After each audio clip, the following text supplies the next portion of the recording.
Students, class 10th science की अगर बात करें तो यहां जो सबसे इंपॉर्टेंट जो चैप्टर है केमिस्ट्री का वो है आपका carbon and it's compounds. Clear है? ये वो चैप्टर है जहां से सबसे ज्यादा बोर्ड के अंदर क्वेश्चन पूछे जाते हैं और जहां से बच्चों को जहां प्रॉब्लम होती है जिस टॉपिक्स में वो भी यही चैप्टर है। एंट्रेंस के अंदर भी सबसे ज्यादा क्वेश्चंस पूछे जाते हैं और ये सबसे इंपॉर्टेंट चैप्टर है। क्लियर है? आज हम वीडियो के अंदर बात करेंगे यहां टॉप 10 मोस्ट इंपॉर्टेंट क्वेश्चंस का। यकीन मानिए इतने साल का टीचिंग एक्सपीरियंस से मैं बोल सकता हूं कि इस क्वेश्चन से, इस वीडियो से बाहर एक भी टॉपिक, एक भी क्वेश्चंस नहीं हो सकता है।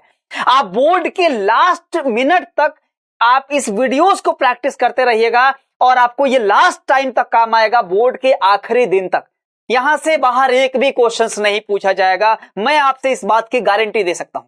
क्लियर है? बात करते हैं इसको कार्बन इट्स कंपाउंड की, तो सबसे पहले अगर हम बात करें तो वो होगा जो है कुछ क्वेश्चंस जो है कार्बन का इंट्रोडक्शन वाले पार्ट से पूछा जा सकता है। जैसे एलोट्रॉप्स ऑफ कार्बन था या डायमंड है, ग्रेफाइट है, यहां से क्वेश्चंस पूछे जाते हैं। क्लियर है? तो आज हम बात करते हैं कुछ यहां से टॉपिक्स को, यहां से भी क्वेश्चंस पूछे जाएंगे। इसके बाद हम डिफरेंट क्वेश्चंस पे बात करेंगे। आप इस सारे क्वेश्चंस के अलावा हमारे कार्बन कंपाउंड का कंप्लीट चैप्टर हमारे चैनल पे ऑलरेडी अपलोडेड है, आप एक एक टॉपिक्स को देख सकते हैं। लेकिन हम सारी चीजों को एक बार फिर से बात करेंगे यहां। क्लियर है? तो आप हमारे साथ वीडियोज में ऐसे ही एंड तक बने रहें। क्लियर? बात करते हैं कार्बन का। एक वर्ड आता है एलोट्रॉप्स ऑफ कार्बन। क्या आता है? Allotropes of carbon. तो एलोट्रॉप्स की अगर बात करें हम तो कार्बन के जनरली जो है एलोट्रॉप्स का मतलब क्या हो गया कि सर ये कार्बन क्या अलग अलग फॉर्म्स में मिलता है? तो बिल्कुल, कार्बन्स क्या होते हैं? ये अलग अलग फॉर्म्स में मिलते हैं। सब कार्बन है, चाहे वो डायमंड, ग्रेफाइट है, बकमिंस्टर फ्लोरीन है, चाहे कोल है, लैम्प ब्लैक है, चारकोल, सूट्स, ये जितने आपने नाम सुने होंगे ये सब क्या है? ये सब कार्बन्स के क्या होते हैं? जनरली अलग अलग जो है इसका फिजिकल स्ट्रक्चर्स होते हैं, लेकिन केमिकल प्रॉपर्टीज ऑलमोस्ट क्या होती है? सबकी सेम होती है। ठीक है? अब यहां पे क्या है सर एलोट्रॉप्स ऑफ कार्बन तो ठीक है। क्लियर? अब क्या दिया हुआ है कि सर ये आपने क्या मेंशन है कि सर एक होता है क्रिस्टलाइन कार्बन और एक होता है अमॉर्फस कार्बन। क्लियर है? तो आज हम इसके बारे में भी बात कर लेते हैं कि सर ये फर्दर दो तरह से क्लासिफाई होगा। एक होगा आपका क्रिस्टलाइन। क्रिस्टलाइन का मतलब हो गया कि सर एक इसके कंस्टिट्यूएंट जो पार्टिकल्स होंगे उसका एक डेफिनेट शेप होगा, एक फिक्स शेप होंगे जिनके, वो कार्बन के फॉर्म्स जिनके एक डेफिनेट शेप्स होंगे उसको बोलेंगे क्रिस्टलाइन कार्बन, और जिसका एक डेफिनेट शेप नहीं होगा उसको आप बोलेंगे अमॉर्फस कार्बन। क्लियर है? अब देखिए क्रिस्टलाइन के अंदर की बात करेंगे हम तो इसको फर्दर फोर पार्ट में इसको डिवाइड किया जाएगा। 4 आप बोलेंगे सामने 3 है, कोई बात नहीं है। तो यही तो यूनिकनेस है हमारे वीडियोस का, एक एक चीज आपको बताएंगे। अब देखिए सबसे पहले अगर हम बात करें तो सर डायमंड है, बिल्कुल बहुत ही फेमस है, बहुत ही इंपॉर्टेंट चीज है। आप बात करें ग्रेफाइट का, आप बात करें बकमिंस्टर फ्लोरीन का। ठीक है? और सर चौथा आपने बोला था तो जो ग्रेफाइट के इसी स्ट्रक्चर को स्टडी किया गया 2004 में, 2004 22 अक्टूबर की बात है, जब दो साइंटिस्ट यूनिवर्सिटी ऑफ मैनचेस्टर जो है यूनाइटेड किंगडम यानी कि इंग्लैंड के अंदर इसको जो है रिसर्च किए और उन्होंने जो है एक ऐसे कार्बन फॉर्म्स का डिस्कवर किया जिसको बोला गया ग्रेफीन। क्या बोला गया? ग्रेफीन। ये क्या होता है? हमारा 3D स्ट्रक्चर होता है, 3 डायमेंशनल। ये हमारा 2 डायमेंशनल स्ट्रक्चर है। तो वैसे ही हम बात करेंगे जो है बकमिंस्टर फ्लोरीन को क्या बोलते हैं? इसको हम C60 भी बोलते हैं। एक बॉल लाइक स्ट्रक्चर होता है, बॉल लाइक स्ट्रक्चर। इस सबके बारे में हम बात करेंगे। क्लियर? अब देखिए आप, ये जो थे एक साइंटिस्ट थे, उन्हीं के नाम पर रखा गया है जिनका नाम था बकमिंस्टर फुलर। उन्हीं ने इन्हों नाम रखा बकमिंस्टर फ्लोरीन। क्लियर है? अब देखिए और एक आ गया हमारा ग्रेफीन। ये बात याद रखिएगा। अभी तक आपको पता था कि sir the hardest substance known is diamond, जो कि गलत है। अब आप बोलेंगे कि sir the hardest substance known is graphene. मैं आपको बता दूं ये 40 टाइम्स, 1 2 3 टाइम्स नहीं, 40 टाइम्स जो है ये क्या है? ये स्ट्रॉन्गर होता है डायमंड से। क्लियर है? ये आपका 40 टाइम्स स्ट्रॉन्गर है। इतनी अजीब सा चीज ये डिस्कवर हुई है, इसके बारे में भी बात करते हैं। ठीक है। अब देखिए, तो होप कि आपको ये सारे फॉर्म्स आपको समझ में आ गया कि सर डायमंड है, इसका भी स्ट्रक्चर आपको पता है कि सर यहाँ एक कार्बन क्या होते हैं, चार चार कार्बन एटम से जुड़े होते हैं, यानी कि सर जो इलेक्ट्रॉन जो कार्बन जैसे होता है ये 4, यहां से आपको दिख रहा है बॉन्डिंग, तो ये क्या होंगे, ये कंप्लीट होता है, मतलब कोई फ्री इलेक्ट्रॉन्स नहीं होने की वजह से यहां से इलेक्ट्रिसिटी प्रोड्यूस नहीं हो सकता है, बैड कंडक्टर है। लेकिन ग्रेफाइट का स्ट्रक्चर ऐसा होगा कि सर एक कार्बन क्या होंगे, सिर्फ 3 जो है, 3 फर्दर जो है 3 क्या होंगे, ये कार्बन से अटैच्ड होंगे, और एक जो होगा वो एक फ्री इलेक्ट्रॉन्स रह जाएगा, तो उस फ्री इलेक्ट्रॉन्स की वजह से क्या होगा, ये गुड कंडक्टर होगा। और इसी चीज को जब स्टडी किया गया, ये एक लेयर टाइप का स्ट्रक्चर होता है ग्रेफाइट। आपको पता होगा कि सर ये क्या होंगे, जैसे आपका बुक्स है, आपका जो पेज है, अपने नोटबुक जो रखे हुए हैं, देखिए उसका पेज वाइज लिखा, पेज वाइज एक एक चीज है ना, वैसे ही इसका स्ट्रक्चर है।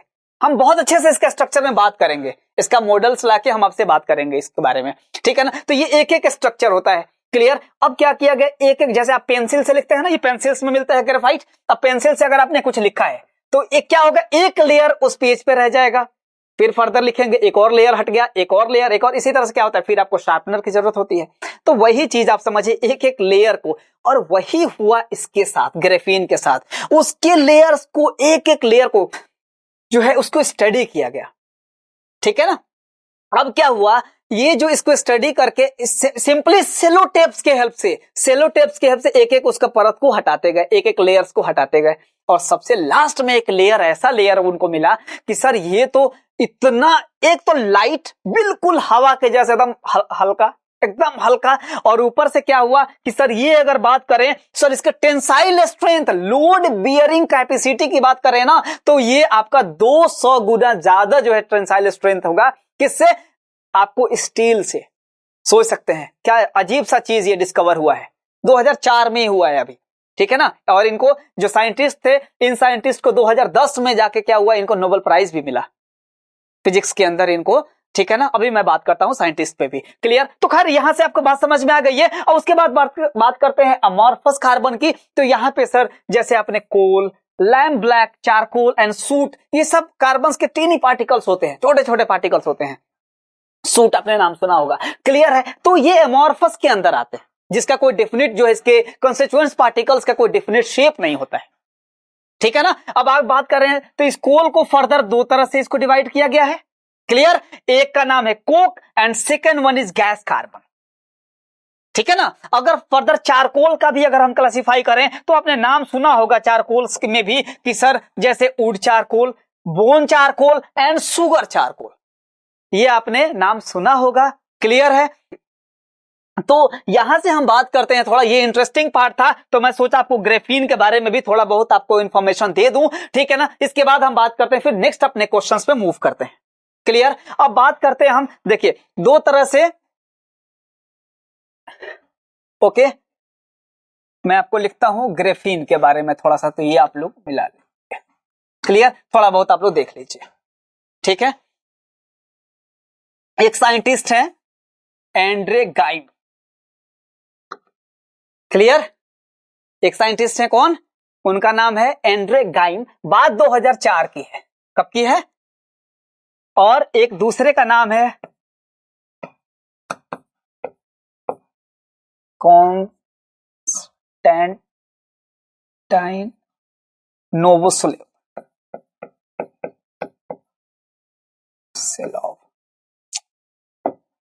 मैं इधर लिख देता हूं इनका नाम, याद रखिएगा, कॉन्स्टेंटाइन, इधर से कॉन्स्टेंटीन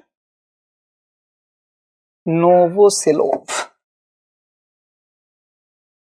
कॉन्स्टेंटीन, इधर ही नाम लिख देता हूं मैं इनका। ये 2 साइंटिस्ट हैं। ये साइंटिस्ट क्या किए, ये इन्होंने 2004 के अंदर, बात ये थी यूनिवर्सिटी ऑफ मैनचेस्टर, मैं ये भी लिख देता हूं,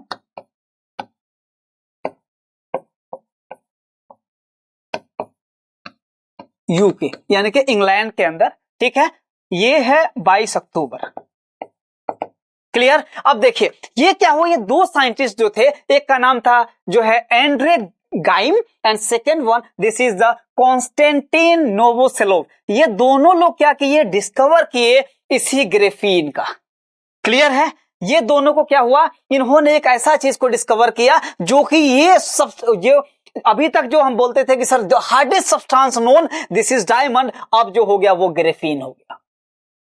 क्लियर, ये बात समझ में आ गई। अब देखते हैं तो इन्होंने क्या किया, यहां इनको जो है इन दोनों को नोबेल प्राइज मिला,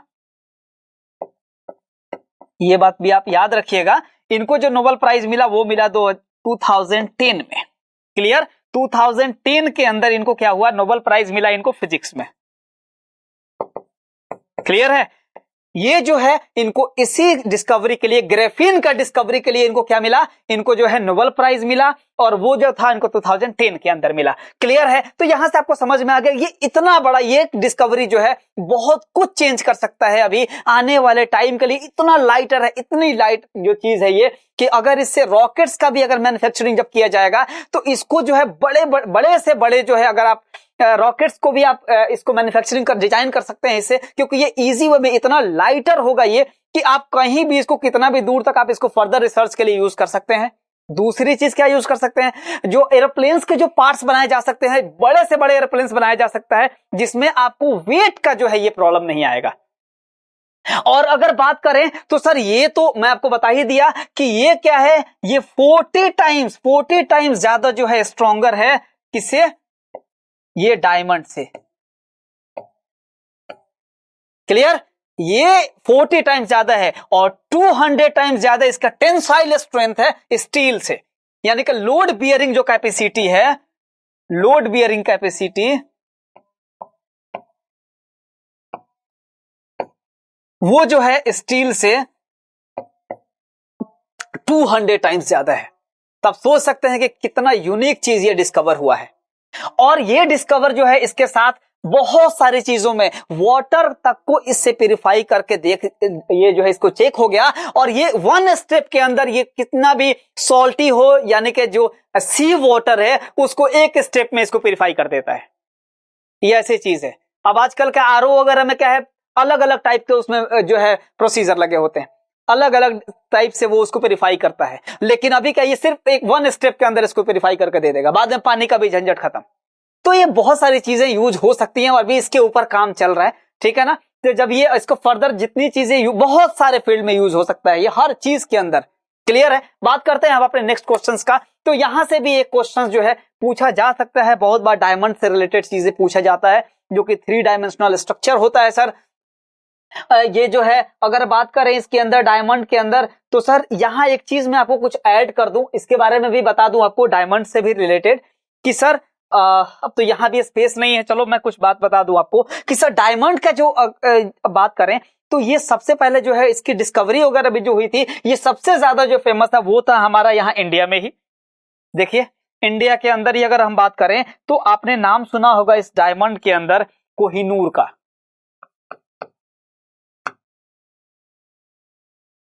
कोहिनूर का आपने नाम सुना होगा। अभी कहां है ये इंग्लैंड की जो महारानी है, ठीक है, उनके ऊपर जो क्राउन जो है, ताज है, उसके अंदर ये रखा गया है, उसके अंदर ये लगाएगा। अब क्या हुआ कि यहां से कोहिनूर जो था वो सबसे पहले इंडिया में ही, इंडिया के अंदर ही एक जगह है वाजरा करूर, ये बात याद रखिएगा। मैं कुछ चीजें चलिए आपको बता दूं। वाजरा करूर आंध्र प्रदेश में है, एपी में है, ठीक है ना। ये वहां पे जो है क्या हुआ, इसको जो है वहां के खदान से निकाला गया, ठीक है, और वो जो कोहिनूर बाद में ये लोग जो है अंग्रेज लेकर चले गए, ठीक है। अब जो यहाँ के अगर हम बात करें उस टाइम जो ओरिजिनल जो था ये वाजरा करूर से जब निकला था, तो ये जो था ये 186 कैरेट का था, ये बात याद रखिएगा। इतने कैरेट 186 कैरेट का ये क्या था, ये जो है आपको डायमंड था ये, ठीक है ना। तो अभी जो बचा हुआ है सिर्फ इस टाइम एट प्रेजेंट की बात करें तो सिर्फ 108, प्रेजेंट में 108.93 लगभग इतना ही कैरेट का ये बचा हुआ है अभी, ठीक है, अभी प्रेजेंट का जो है, ठीक है, खैर कोई नहीं। और अभी आपको बता दें कि वॉल्स का जो है इसके बारे में और ऐड कर दूं आपको डायमंड के बारे में, कि सर जो है वर्ल्ड में 70% जो है जो प्रोडक्शन है, जो इसका पूरे वॉल्स का डायमंड का फुलफिल कौन करता है, वो करता है साउथ अफ्रीका। क्लियर है, साउथ अफ्रीका ही फेमस है और वो वर्ल्ड का 70% जो है वही प्रोड्यूस करता है, और वही जो है जो है वर्ल्ड में जितने भी डायमंड्स का जो सप्लाई है वो कौन करता है, साउथ अफ्रीका से होता है 70%। क्लियर है? तो खैर ये सब चीजें हटाइए, अभी हम बात करते हैं कुछ आगे के पोर्शंस में। तो ये आपको समझ में आ गया होगा कि सर जैसे ग्रेफाइट का स्ट्रक्चर है, ये आपको पता है कि आप पेंसिल्स वगैरह में जो आप यूज करते हैं, बहुत सारे लुब्रिकेंट्स के अंदर भी यूज करते हैं, वैसे ही बकमिंस्टर फुलरीन्स है, ये आपको फुटबॉल का ही स्ट्रक्चर समझ लीजिए, एग्जैक्टली फुटबॉल का स्ट्रक्चर जैसे आपको दिमाग में आ रहा होगा। एक उसमें ब्लैक, एक जो बॉक्स और एक ब्लैक, एक व्हाइट ब्लैक, व्हाइट ब्लैक, ऐसा जो इसी तरह का सेम टू सेम एक स्ट्रक्चर होता है ये, ठीक है ना। ये इसको एलोट्रॉप्स ऑफ कार्बन, और last one this is the Graafian, मैंने आपको बता ही दिया। तो यहां से भी एक क्वेश्चन पूछा जाता है, क्योंकि कार्बन की starting he allotropes of carbon से हुआ है, तो ये पोर्शन से भी एक क्वेश्चन पूछा जाता है। क्लियर है? होप कि आपको ये सारी चीजें यहां से समझ में आ गया होगा इसके बारे में। अब हम बात करते हैं, साइंटिस्ट का नेम था इसलिए थोड़ा सा अजीब सा नाम है। अब हम बात करते हैं यहाँ एक क्वेश्चन जहां से स्टार्ट करते हैं आप, जो टॉपिक होता है वो है इलेक्ट्रॉन डॉट स्ट्रक्चर का। ये क्वेश्चन इंपॉर्टेंट आता है, फुल वीडियोस तो आप हमारे चैनल पे देख सकते हैं, बाकी इस क्वेश्चन को हम यहाँ देखते हैं, सामने है, आ सकता है ये क्वेश्चन, इंपॉर्टेंट क्वेश्चन है। क्लियर? अब बात करें इलेक्ट्रॉन डॉट स्ट्रक्चर का, तो सर एनसीईआरटी ने दे रखा है क्या? बिल्कुल दिया है, बिल्कुल दिया एनसीईआरटी ने। एनसीईआरटी ने अपने एक्सरसाइज के अंदर की अगर हम बात करें तो उसने क्वेश्चन भी रखा है, ये क्वेश्चन नंबर 5। क्लियर है? जो कि पेज नंबर है 78 पे, ये चीज आप देख सकते हैं, एनसीईआरटी ने क्वेश्चन पूछा है और बोर्ड का बहुत ही फेमस क्वेश्चन है, यहां से पूछा जाता है क्वेश्चंस। क्लियर? अब आप देख सकते हैं कि सर यहां इलेक्ट्रॉन डॉट स्ट्रक्चर है, तो बेसिकली आपने सारा कुछ का स्टडी कर रखा है, आप इजीली आपको पता है कि सर यहां जो होगा वो शेयरिंग ऑफ इलेक्ट्रॉन होता है, यानी कि कोवेलेंट जो बॉन्ड होते हैं उसके अंदर लास्ट जो शेयरिंग कौन करता है, सिर्फ वैलेंस इलेक्ट्रॉन टेक पार्ट करते हैं शेयरिंग में, है कि नहीं? सिर्फ वैलेंस इलेक्ट्रॉन्स की शेयरिंग होता है। क्लियर है? अब आप इजी वे में आप इसको समझ सकते हैं कि सर मान लीजिए जैसे फॉर एग्जांपल अगर हम बात करें CO2 का, पहले इसी से आप समझ लीजिए ताकि फिर हम बाकी में बात करते हैं।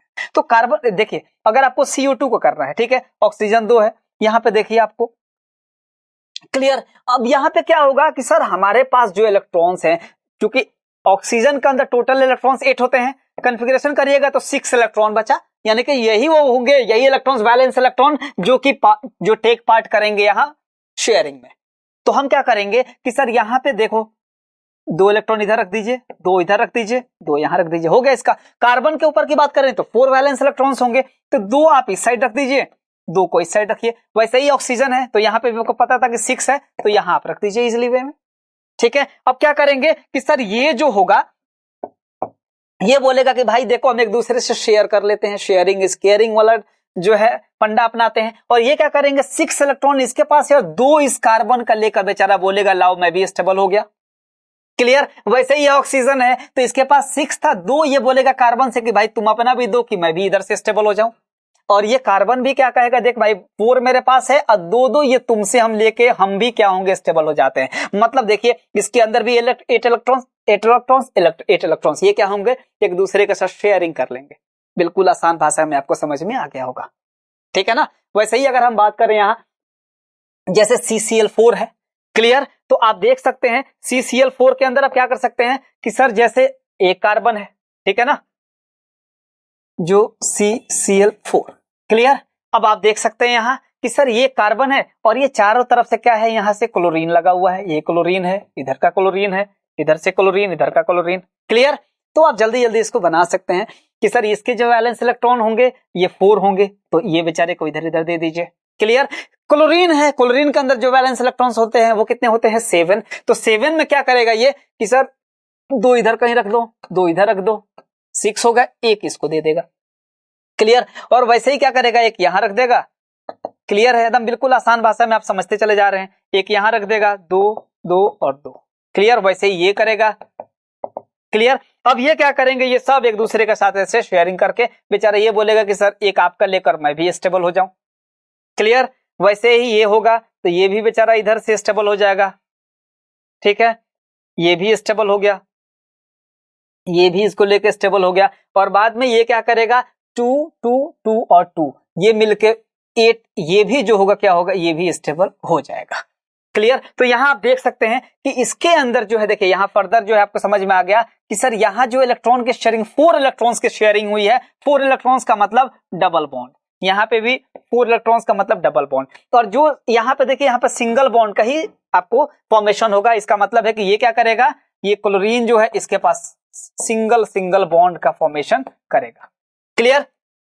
तो होप कि आप बात समझ में आ गई होगी। अब आप देखिए इलेक्ट्रॉन डॉट स्ट्रक्चर जब आप कर रहे होंगे तो आपको ये बात याद रखना है कि सर इसका स्ट्रक्चर ओपनली नहीं बना देना है, पहले आपको रफ में बनाना है ये स्ट्रक्चर। उसी के हेल्प से इधर आपको जब समझ में आ गया कि सर यहाँ पे जब 2 इलेक्ट्रॉन की शेयरिंग है तो आप आराम से रख सकते हैं यहाँ।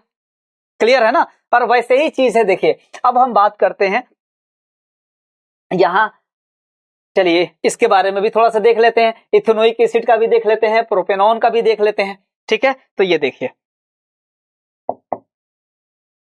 अगर आपको इसका स्ट्रक्चर बनाना है तो आपको क्या करना है स्टूडेंट्स, आपको जो है पहले रफ में आपको स्ट्रक्चर बनाना है इथेनोइक एसिड का कि सर इसमें क्या होता है कि जैसे कार्बन जहां पे 2 है तो 2 कार्बन ले लीजिए इथ का मतलब। ठीक है ना, ये बात तो समझ में आ गई होगी।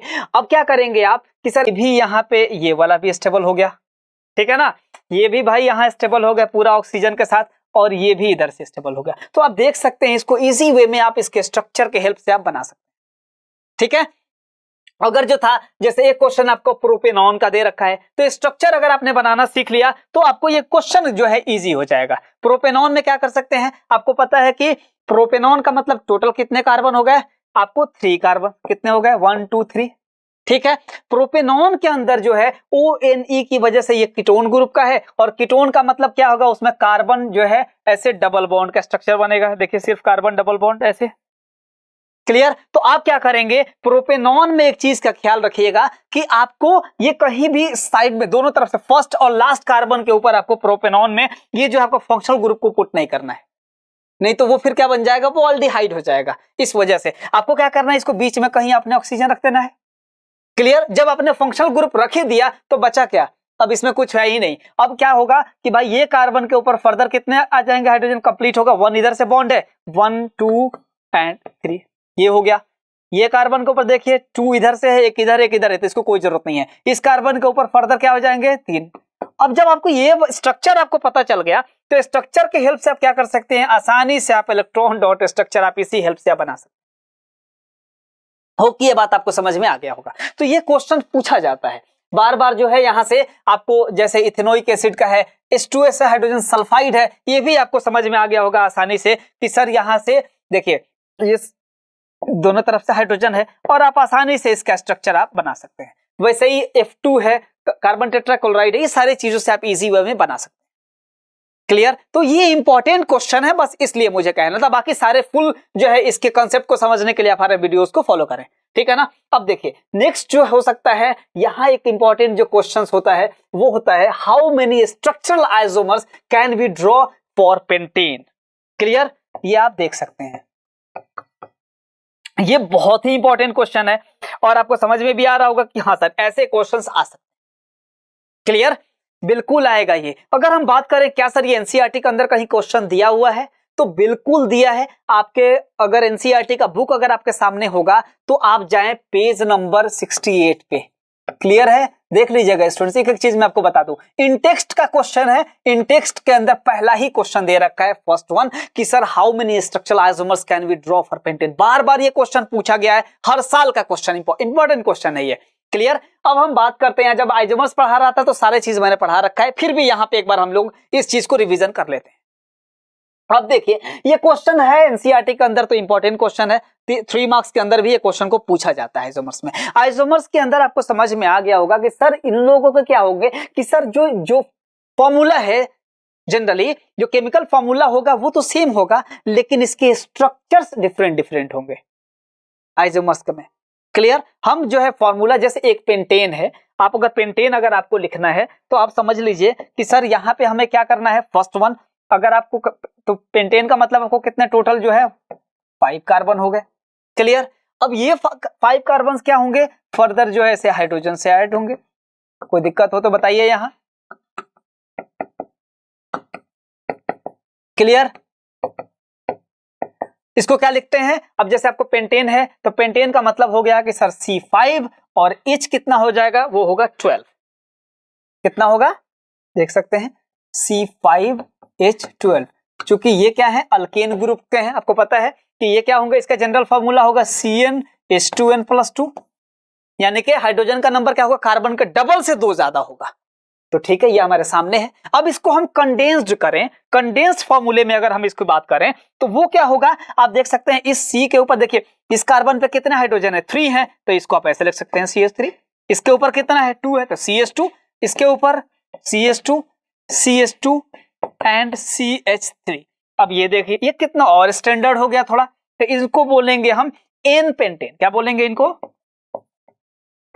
एन पेंटेन बोलेंगे। क्लियर है। तो अब क्या होगा सर, इसी को हम क्या कर सकते हैं, इसको ब्रांच में जो है कन्वर्ट करेंगे, यानी कि जो इसके ब्रांच का फॉर्मेशन, क्या हम इस स्ट्रक्चर को किसी और टाइप का डिफरेंट डिफरेंट स्ट्रक्चर्स में लिखा जा सकता है क्या, तो इसी में हम क्या करेंगे, इसको बोलेंगे हम सर जो है इसको हम अगर डिफरेंट डिफरेंट और स्ट्रक्चर्स में बनाना हो, तो ये तो आपको बेसिक एक स्ट्रक्चर समझ में आ गया, ठीक है। तो अब हम क्या करेंगे, इसी स्ट्रक्चर्स को एक बार हम यहाँ पे क्लियरली अब ड्रॉ करते हैं, दूसरा वाला, ठीक है।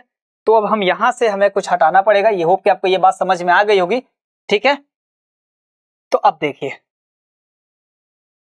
अब हम क्या कर सकते हैं कि सर यहाँ पे पाइप, चलिए अब थोड़ा सा जगह यहाँ ज्यादा नहीं है, इसीलिए मुझे करना पड़ रहा है ऐसे, ठीक है। तो अब देखिए, अब क्या हो सकता है कि सर ये जो CH3 है, या मान लीजिए हम CH2 है, CH2 है, CH3 है, यहाँ पे इतने सारे कार्बन हैं, हम क्या कर सकते हैं कि एक और अल्काइल जो ग्रुप है, एक और जो कार्बन और हाइड्रोजन है, इसको हम क्या कर सकते हैं सर, ब्रांच बना देते हैं, कहीं और रख देते हैं इसको, या तो इसके ऊपर एक कर देते हैं या इसके ऊपर। तो अगर आपको पता है कि सर अगर हम CH3 चाहे यहां रख दें या यहां रखें, तो इसका नेमिंग क्या होगा, सेम ही होगा, क्योंकि कार्बन की काउंटिंग किधर से होगी, जिधर से इसको लोएस्ट नंबर मिले।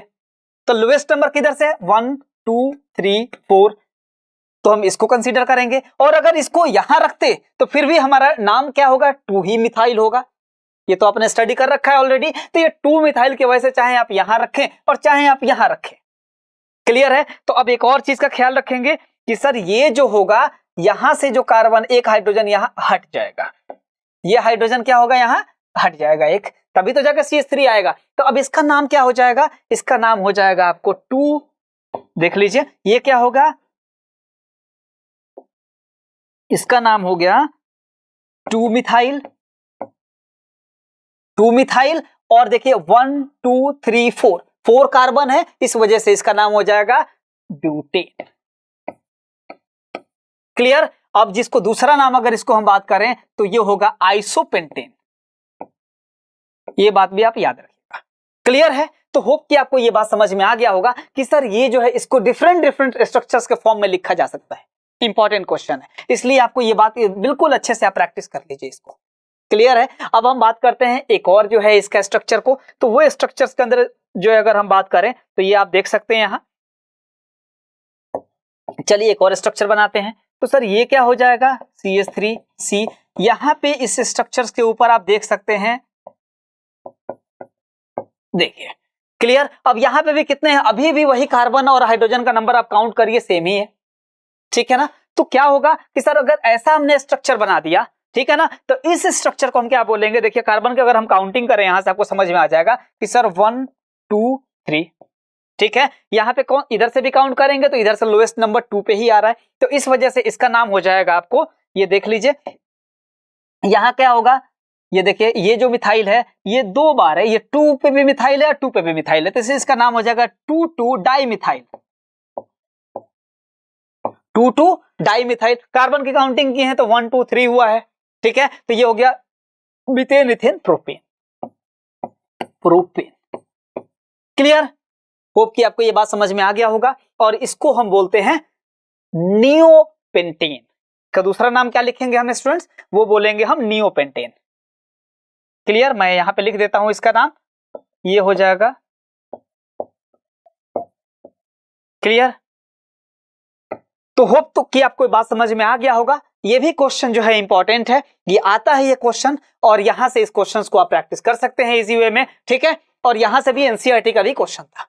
क्लियर। बढ़ते हैं अपने नेक्स्ट क्वेश्चन की तरफ। तो नेक्स्ट जो हमारा टॉपिक है बहुत ही इंपॉर्टेंट टॉपिक भी है, ये क्वेश्चन आता है होमोलोगस सीरीज का, और ये क्वेश्चन 2 मार्क्स में पूछा जाता है, बार बार 2 मार्क्स के अंदर इस क्वेश्चन को पूछा जाता है। अगर हम बात करते हैं कि सर ये क्वेश्चन है एनसीईआरटी में कहीं, तो बिल्कुल है। आप एनसीईआरटी के अंदर भी अगर आप देख सकते हैं एक्सरसाइज के अंदर ये क्वेश्चन को रखा गया है, एक्सरसाइज में क्वेश्चन नंबर 6 है, पेज नंबर 78। मैं आपको बता दूं कि सर ये होमोलोगस सीरीज इंपॉर्टेंट क्वेश्चन है, 2 मार्क्स में पूछा जाता है, ठीक है ना, कि होमोलोगस सीरीज और इसके कैरेक्टरिस्टिक्स को लिखना होता है, ठीक है। तो पहले हम समझते हैं कि होमोलोगस सीरीज सर है क्या, ठीक है। उसके बाद जो है हम इसके कैरेक्टरिस्टिक्स को भी हम उसको समझेंगे, ठीक है। तो अभी देखिए मैं आपको समझा दूं कि सर होमोलोगस का मतलब ही समझ में आ गया, इससे कुछ सिमिलर चलेगा कि सर जिसके जनरल फॉर्मूला सेम होंगे, सेम जनरल फॉर्मूले की चीजें यहां चलेंगी। क्लियर। देखिए यहां लिखा भी है कि sir a series of organic compounds having similar structures and similar chemical properties in which the successive number is differ by CH2 group का। ठीक है, अभी हम आते हैं यहाँ पे। तो ये बात आपको समझ में आ गया होगा कि सर ये क्या होंगे, एक similar structure, similar chemical properties होगा और जो कि एक सिमिलर जनरल फॉर्मूले को फॉलो करेगा। जैसे अगर हमने बात कर दिया यहां अल्केन का, किसका, अगर हम मान लीजिए एग्जांपल लिए अल्केन यानी कि CnH2n+2। क्लियर। अगर हम बात करें यहां अल्कीन का तो ये क्या होगा, CnH2n। क्लियर। अगर हम बात करें अल्काइन का तो ये देख सकते हैं आप, ये होगा आपका CnH2n-2। क्लियर। तो ये अगर हम देखिए यहां अल्केन में क्या हो सकता है कि सर अगर हम यहां से स्टार्ट करें तो सर मिथेन, ये आपने ऑलरेडी पढ़ रखा है, इथेन, तो ये क्या हो जाएगा, डबल से 2 ज्यादा। उसके बाद प्रोपेन। ठीक है, तो ये ऐसे एग्जांपल्स आपके चलेंगे। अगर ब्यूटेन की बात करें तो सर C4 और H होगा 10। पेंटेन की बात करें तो H12। क्लियर है। वैसे ही अगर यहां भी बात करें तो यहां पे देखिए ये सीधे डबल हो जाएगा कार्बन। एक कार्बन जो होगा, मान लीजिए कि सर यहां पे क्या होगा, हाइड्रोजन का नंबर कार्बन से डबल होगा, डबल हो गया। C2 होगा तो H4 हो गया, C3 है तो H6 हो गया। क्लियर। C4 है तो H8 हो गया। अब देखिए H10 यहां से बात करें तो ये सिंपल जो है अल्काइन एग्जिस्ट नहीं करता है। ठीक है, तो यहां से स्टार्ट होगा C2 से, तो H कितना होगा, डबल करके 2 माइनस कर लीजिए। ठीक है, अगर बात करेंगे C3 से तो ये कितना हो जाएगा, ये हो जाएगा 6 - 2, दिस इज 4। क्लियर। अगर हम बात करें इसके बाद ये हो गया इथाइन, ओके, प्रोपाइन। अब हम ब्यूटाइन के बारे में बात करें तो ये हो जाएगा 6। तो ये क्या होगा, आपको पता है कि सर ये सिमिलर जनरल फॉर्मूले में ये एग्जिस्ट करते हैं। अब ये वो सीरीज होंगे, अगर आपने अल्केन ग्रुप्स का ले लिया या कोई भी एक फंक्शनल ग्रुप को ले लिया सिमिलर, तो आपको क्या करना है कि सर ये सबसे पहली बात तो ये होना चाहिए कि लगातार होना चाहिए नंबर। C1 है तो 2 3 4 5 ऐसे होना चाहिए। इसके अंदर क्या होगा, देखिए 1 2 3 4 5 लगातार होना चाहिए सक्सेसिव नंबर। वैसे ही है 2 है तो 3 है, और इसके अंदर ये वो सीरीज बनेगा जिसके अंदर अगर सिर्फ अल्केन के ग्रुप्स होंगे तो सिर्फ यही होंगे, उसमें आप कोई एक पार्ट इसमें बीच में नहीं ला सकते हैं, या अल्काइन का पार्ट को नहीं ला सकते हैं। क्लियर है। तो ये क्या करेगा, ये आपको समझ में आ गया कि सर अगर ये सिमिलर जनरल प्रॉपर्टीज को अगर ये फॉलो करेंगे तो इन दोनों के किसी के भी बीच में जो है अगर डिफरेंस करें तो आपको CH2 ग्रुप का डिफरेंस होगा। बस वो यही कहा गया है कि इसके अंदर अगर ऐसे सीरीज आपने लिख दिया है, सीक्वेंस आपने लिख रखा है, तो किसी के अंदर भी अगर आप देख सकते हैं यहां कि सर यहां इसके बीच में देखिए डिफरेंस कितना है, तो सर C3 - C2 कितना हुआ, C, और ये 8 - 6 ये हो जाएगा आपको 2। तो देखिए कितना डिफर हुआ, CH2 से डिफर हुआ। कोई रैंडम यहां पे देख लीजिए आप, तो ये भी कितना हो गया, ये C3 - 2 this is C, 6 - 4 this is CH2। तो कोई सा भी ये ऐसे ही चलेगा। इसके अंदर भी देख सकते हैं CH2 ग्रुप का डिफरेंस होगा, इसके अंदर भी कितना होगा, CH2 का ही डिफरेंस हो रहा है सर। इसके अंदर भी अगर देखिएगा तो CH2 का ही डिफरेंस है। यही चीज यहां कहा गया है, सेम टू सेम वही बात यहां पे कहा गया है कि सर होमोलोगस सीरीज ये वो एक सीरीज होंगे, सीरीज है, एक सिंगल कंपाउंड के बारे में बात नहीं हो रही है, एक सीरीज बनेगा और उस सीरीज के अंदर खास बात ये होगी कि सर उसमें सिमिलर एक ही तरह का जनरल फॉर्मूला होना चाहिए। अल्केन का सीरीज है तो अल्केन के ही सारे जो मेंबर्स होने चाहिए उसमें, ये नहीं कि एक बीच में अल्कीन ला दिए एक अल्काइन नहीं, फिर वो एग्जिस्ट ही नहीं करेगा। तो होमोलोगस सीरीज का मतलब हो गया ये वो सीरीज होगा the series of organic compounds having similar structures, similar chemical properties in which the successive member is differ in their molecular formula bye CH2 group. बस यही वो मेन चीज था। अगर हम बात करें यहाँ कि सर क्या इसके बीच में ये अगर CH2 ग्रुप का डिफर है, अगर आप मास नंबर कैलकुलेट करें तो CH2 का कितना हो जाएगा, कार्बन का होगा 12 प्लस हाइड्रोजन का 1 into 2, तो ये कितना हो गया 14U से 14U से क्या होंगे, ये डिफर होंगे। इसका मतलब है कि ये भी बात आपको समझ में आ गया। तो इसकी कैरेक्टरिस्टिक्स में सब बातें ये लिखी जाती हैं। जैसे अब आपको समझ में आ गया एग्जांपल से कि सर इसके कैरेक्टरिस्टिक्स की बात करें तो ठीक है सर कि all the members of homologous series can be described bye a common general formula. जैसे अल्केन का ले रखे हैं तो पूरे का पूरा जनरल फार्मूला CnH2n+2 से चलेगा। ये 1 पॉइंट हो गया, क्लियर है, रटना नहीं है, आसानी से आप इसको लिख सकते हैं। अब ये बात बताया भी था कि एक सिमिलर जनरल फार्मूले से ही ये सब चलते रहेंगे, ठीक है ना। अब देखिए अगर हम बात करें यहां दूसरा पॉइंट, तो each member of homologous series are differ from its higher to lower neighbouring members is CH2 group. ये भी बात अभी हमने को समझा दिया एग्जांपल से कि sir higher to lower, higher से लोअर की तरफ जब डिफर करेंगे तो CH2 से होगा, CH2 से होगा, क्लियर है। अगर हम बात करें नेक्स्ट वन, तो molecular masses of the two adjacent homologous series are differ by 14 mass unit. ये भी अभी आपको मैंने बता रखा था, क्लियर है। तो यहां से आपको समझ में आ गया कि अच्छा सर ये 14 यूनिट मास से क्या होगा, डिफर होगा। And all the members of homologous series show similar chemical properties. ये अभी भी हमने बात किया था उसके डेफिनेशंस के अंदर। इसमें सब में क्या होंगे, एक सिमिलर केमिकल प्रॉपर्टीज होगा। जैसे सिर्फ अल्केन है तो वो सिर्फ अल्केन की ही प्रॉपर्टी चलेंगी, इस वजह से लिखा हुआ है। Next one, all the members of the series can be prepared by similar methods known as general method of preparation.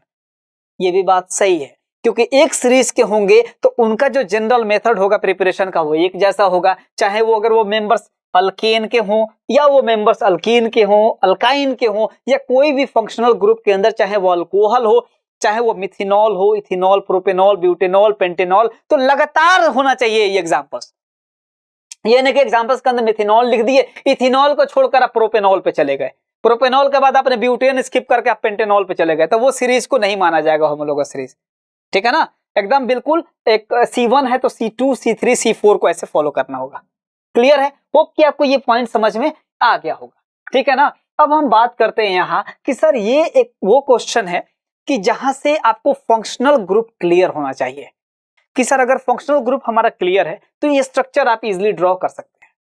हमने इस क्वेश्चन को इसलिए रखा है, एनसीईआरटी भी क्वेश्चन पूछता है, प्लस ये बोर्ड के अंदर भी क्वेश्चंस आते हैं, तो ये बहुत ही आसान है। जिसने फंक्शनल ग्रुप को स्टडी कर रखा है तो उनको ये बात समझ में आ गया है इजी वे में कि सर यहाँ पे जैसे अगर आपको समझ में आ गया सर इथिनोइक एसिड, अभी हमने इलेक्ट्रॉन डॉट स्ट्रक्चर में इसको स्टडी किया, ठीक है ना। तो ये क्या होगा कि सर अगर इलेक्ट्रॉन डॉट स्ट्रक्चर्स के अंदर इथिनोइक एसिड का जब आपको स्ट्रक्चर बनाना है तो सर ओइक एसिड का मतलब ही है जैसे इथिनोइक है, ये वैसे ही इंपॉर्टेंट है ये, क्योंकि हर बार यहां से क्वेश्चन इथिनोइक एसिड तो पूछा ही जाएगा, ठीक है। तो ओइक एसिड का मतलब क्या हो गया कि सर इसके अंदर जो फंक्शनल ग्रुप है वो है हमारा carbon double bond oxygen and single bond OH, clear है। ये बात आपको समझ में आ गया होगा। इथिनोइक है, इथेन का मतलब इसके अंदर 2 कार्बन है, तो सर 2 कार्बन ले लो, एक कार्बन के ऊपर इसका क्या करिए आप फंक्शनल ग्रुप को अटैच कर दीजिए, क्लियर। और एक को जो है आप हाइड्रोजन से कंप्लीट कर दीजिए। कितना आसानी से आप लिख पा रहे हैं इसको, हो गया ये, ठीक है ना। इसके बाद दे रखा है जैसे ब्रोमोपेंटेन, ठीक है सर। ब्रोमोपेंटेन का मतलब कि ये सब हाइड्रोजन ग्रुप है जो कि कोई पेंटेन पे एक जगह लगा हुआ है, ठीक है। तो अब देखिए क्या करिए आप 5 कार्बन ऐसे कर दीजिए, पेंटेन है तो, ठीक है। अब आपके पास कहीं ये 1 ब्रोमो 2 ब्रोमो 3 ब्रोमो पेंटेन नहीं दे रखा है तो आप फ्री है, यहां ब्रोमीन को कहीं भी लगा सकते हैं। एक जगह आप क्या करेंगे 1 2 3 4 5 कहीं पे भी आप ब्रोमीन लगा दीजिए, आप अपने यहां पे लगा दीजिए ब्रोमीन को, तो होगा क्या कि यहां से तो हाइड्रोजन हो जाएंगे, यहां 3, यहां पे हो जाएगा 2, इस कार्बन पे हो जाएगा 2, क्लियर। यहां पे देखिए यहाँ पे सिर्फ इसको 1 हाइड्रोजन चाहिए और इसके ऊपर आपको 3 हाइड्रोजन चाहिए, क्लियर। अगर ये आइसोमर्स के बारे में भी पूछता तो एक बार यहां ब्रोमीन लगाते, तो 1 ब्रोमो, 2 ब्रोमो, 3 ब्रोमो, बस, क्योंकि यहां से फिर उसके बाद काउंटिंग इधर से स्टार्ट हो जाती है, तो 1 2 3 होता। इसका मतलब है सिर्फ इसके 3 ही पॉसिबल आइसोमर्स है। क्लियर? ओके, आपको ये बात समझ में आता जा रहा होगा। ठीक है, अभी आप देखिए नेक्स्ट क्या है, ये वो है ब्यूटेनॉन। ब्यूटेनॉन है, तो ब्यूटेनॉन को भी लिखना आसान है। ब्यूटेनॉन के लिए क्या होगा, आपको पता है ON ही लगा है। यस सर, ये कीटोन ग्रुप है। कीटोन ग्रुप का मतलब कार्बन डबल बॉन्ड ऑक्सीजन, ऐसे आपको समझ में आ गया कि सर इसको बीच में कहीं भी आप पुट कर दीजिए। अब यहां आपको दिख रहा है सर ब्यूट है, ठीक है ना, यानी कि 4 कार्बन है, 4 कार्बन है, तो आपने 4 कार्बन ले लिया। आप क्या करें, यहाँ कभी भी फर्स्ट और लास्ट पे कहीं पे भी आप इसको नहीं पुट करेंगे, बीच में कहीं रख दीजिए, फ्री है आप, या तो यहां रख दीजिए आप, या यहां पे भी रख सकते हैं। हो गया। तो अब बाकी को क्या करेंगे, कार्बन आपको कंप्लीट हो जाएगा हाइड्रोजन से, तो यहाँ पे आपको 3 हाइड्रोजन आ जाएंगे। क्लियर? इसके बारे में देखिए, तो यहाँ पे 2 1 3 और 1 4, इस कार्बन के ऊपर कोई हाइड्रोजन नहीं चाहिए। इसको चाहिए भाई को कि 2 बॉन्ड है, इधर से 2 हाइड्रोजन और चाहिए इसको। कितना आसानी से आप लिख पा रहे, बस ये आपको समझ में आ जाना चाहिए। फंक्शनल ग्रुप को रिवीजन के लिए हमने इस पोर्शन को ले रखा है क्वेश्चन में। क्लियर? अगर हम बात करें यहां तो देख सकते हैं आप, इसके बाद है हेक्सेनल। हेक्सेनल, हेक्सेनल का मतलब है अल्डिहाइड है। लास्ट में क्या लगा हुआ है, हेक्सेनल है, इसका मतलब सर ये अल्डिहाइड का है। ओके, तो ये देखिए हेक्सेनल है, ठीक है। अब देखिए हेक्सेनल का मतलब क्या हो गया कि sir carbon double bond oxygen and single bond H। बस ये वाला फंक्शनल ग्रुप आपको याद होना चाहिए कि सर ये लगा रहेगा। ठीक है, तो आप क्या कर सकते हैं कि सर यहाँ हेक्सेनल है, तो देखिए 6 हो गया। कहीं पे भी आप फंक्शनल ग्रुप को आप पुट कर दीजिए इधर, ठीक है ना। तो वो ऐसे भी आप देखिए सबसे फर्स्ट वाले पे रखे चाहे लास्ट में, चलिए इधर ही रख देते हैं हम। तो हम क्या करेंगे, यहाँ कार्बन डबल बॉन्ड ऑक्सीजन रख देते हैं सर, और 1 हाइड्रोजन लगा देते हैं, तो ये कार्बन का काम ही कंप्लीट हो गया। यहाँ से देखिए 2 1 3 1 4 कंप्लीट है ये। अब बाकी कार्बन पे क्या करेंगे आप, हाइड्रोजन से इसको कंप्लीट करते चले जाइए। बाकी कार्बन को क्या करेंगे आप, हाइड्रोजन से कंप्लीट करते चले जाएंगे। होप कि ये बात आपको समझ में आ गया होगा। तो ये क्वेश्चन पूछा जाता है, और मैं आपको इसको रेफरेंस भी अगर चाहिए तो मैं आपको बता दूं कि ये क्वेश्चन जो है, ये क्वेश्चन एनसीईआरटी ने क्वेश्चन दे रखा है, इनटेक्स्ट का क्वेश्चन है।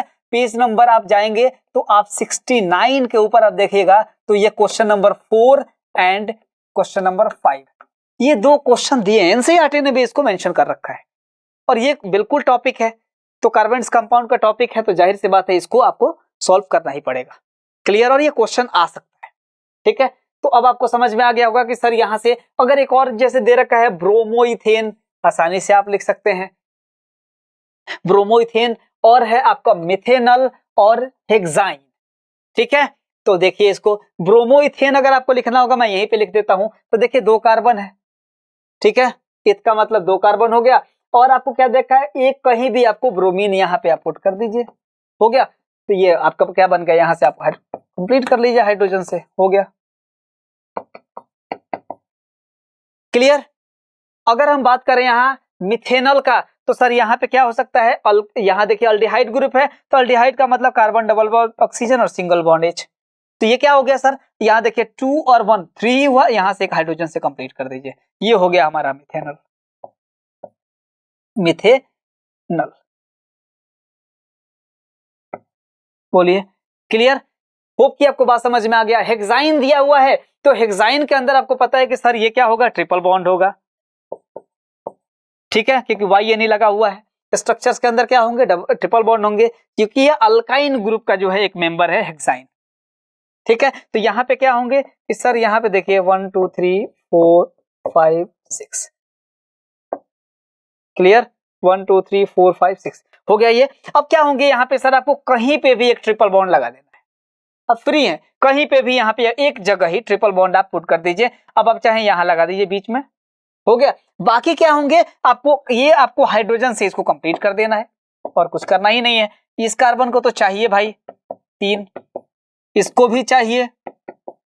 इस कार्बन की बात करें तो 3 बॉन्ड्स इधर से, एक इधर से, इसको कुछ नहीं चाहिए। ये कार्बन की बात करें 3 इधर से, एक इधर से, बस 4 हो गया। इसको चाहिए 2 और इसको चाहिए 3, तो मतलब समझ में आ गया कि सर यहाँ पे सिर्फ बॉन्ड रखने के बाद पता चल गया कि कहीं पे भी रख सकते हैं, बस वहां हाइड्रोजन को ध्यान से देख लेना, बस हो गया।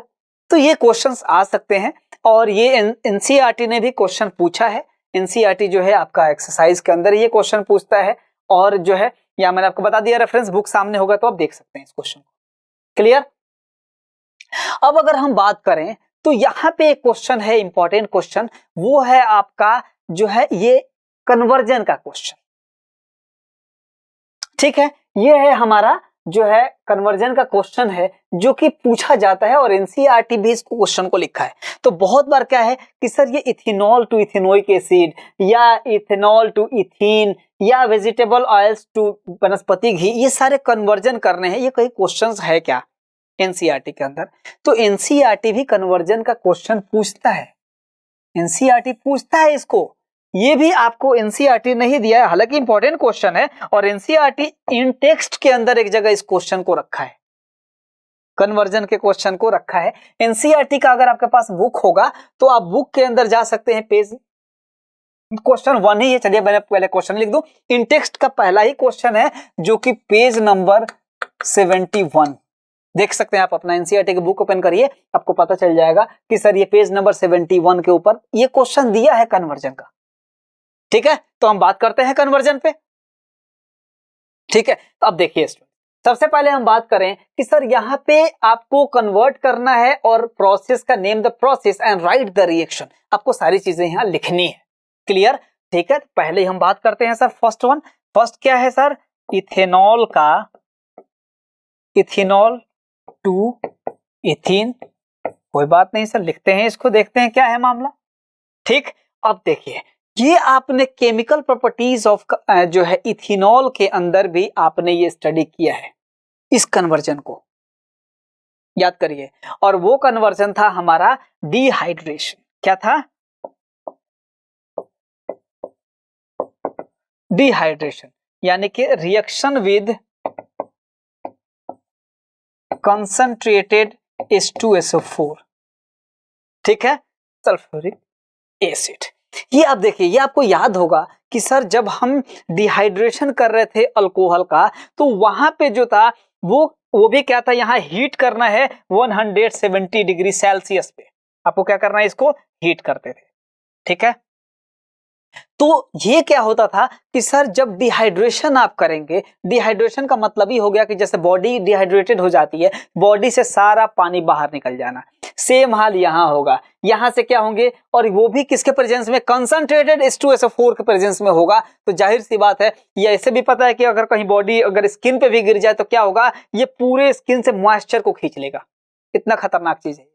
क्लियर? वो भी इसको यहाँ पे देख रहे हैं 170 डिग्री सेल्सियस पे, इसको क्या करना है आपको, इसको मतलब इसको हीट भी देना है। तो ethanol is dehydrated into ethene, ये बात आप याद रखिएगा, मैं आपको बार बार इस बात को पढ़ा चुका हूं, पूरे आप वहां से स्टडी कर सकते हैं। अब आप देखिए इथेनॉल है तो हम क्या करेंगे, C2, अब देखिए स्ट्रक्चर वाइज मैं लिख देता हूं, आपको ऐसे भी समझ में आ जाएगा। ये देखिए इथेनॉल है तो यानी कि दो कहीं पे भी आप OH लगा दीजिए। क्लियर? अब देख सकते हैं आप, यहां पे आपने लगा दिया तो यहां हाइड्रोजन आ जाएगा। क्लियर? देखते जाइए आप लोग, यहां पे हाइड्रोजन है ऑलरेडी।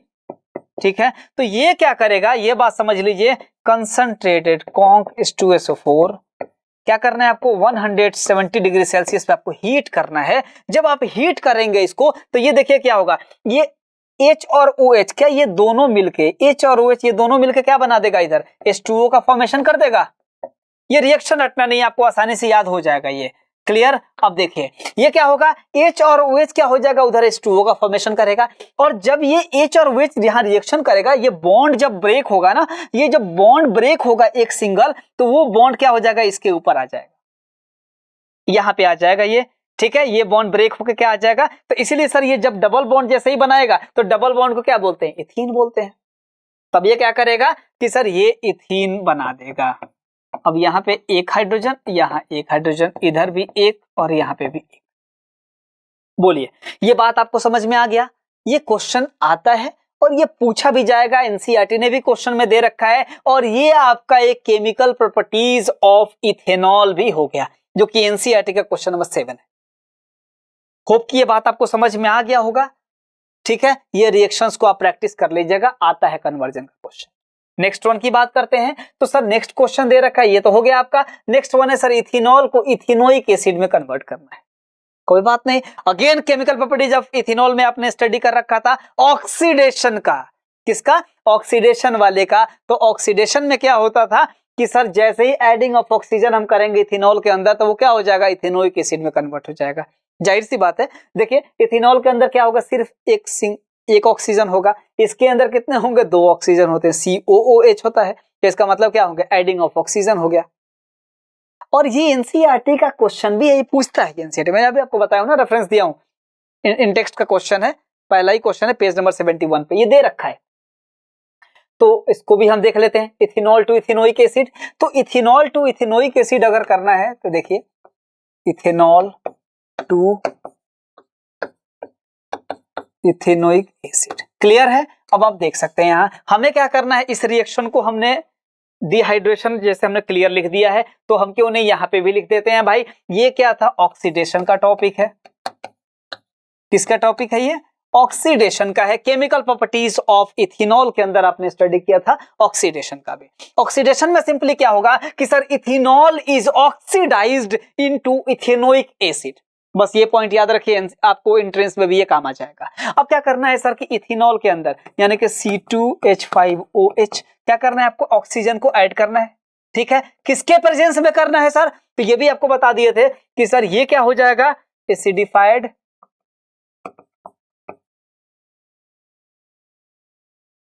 K2Cr2O7 पोटेशियम डाइक्रोमेट या अल्कलाइन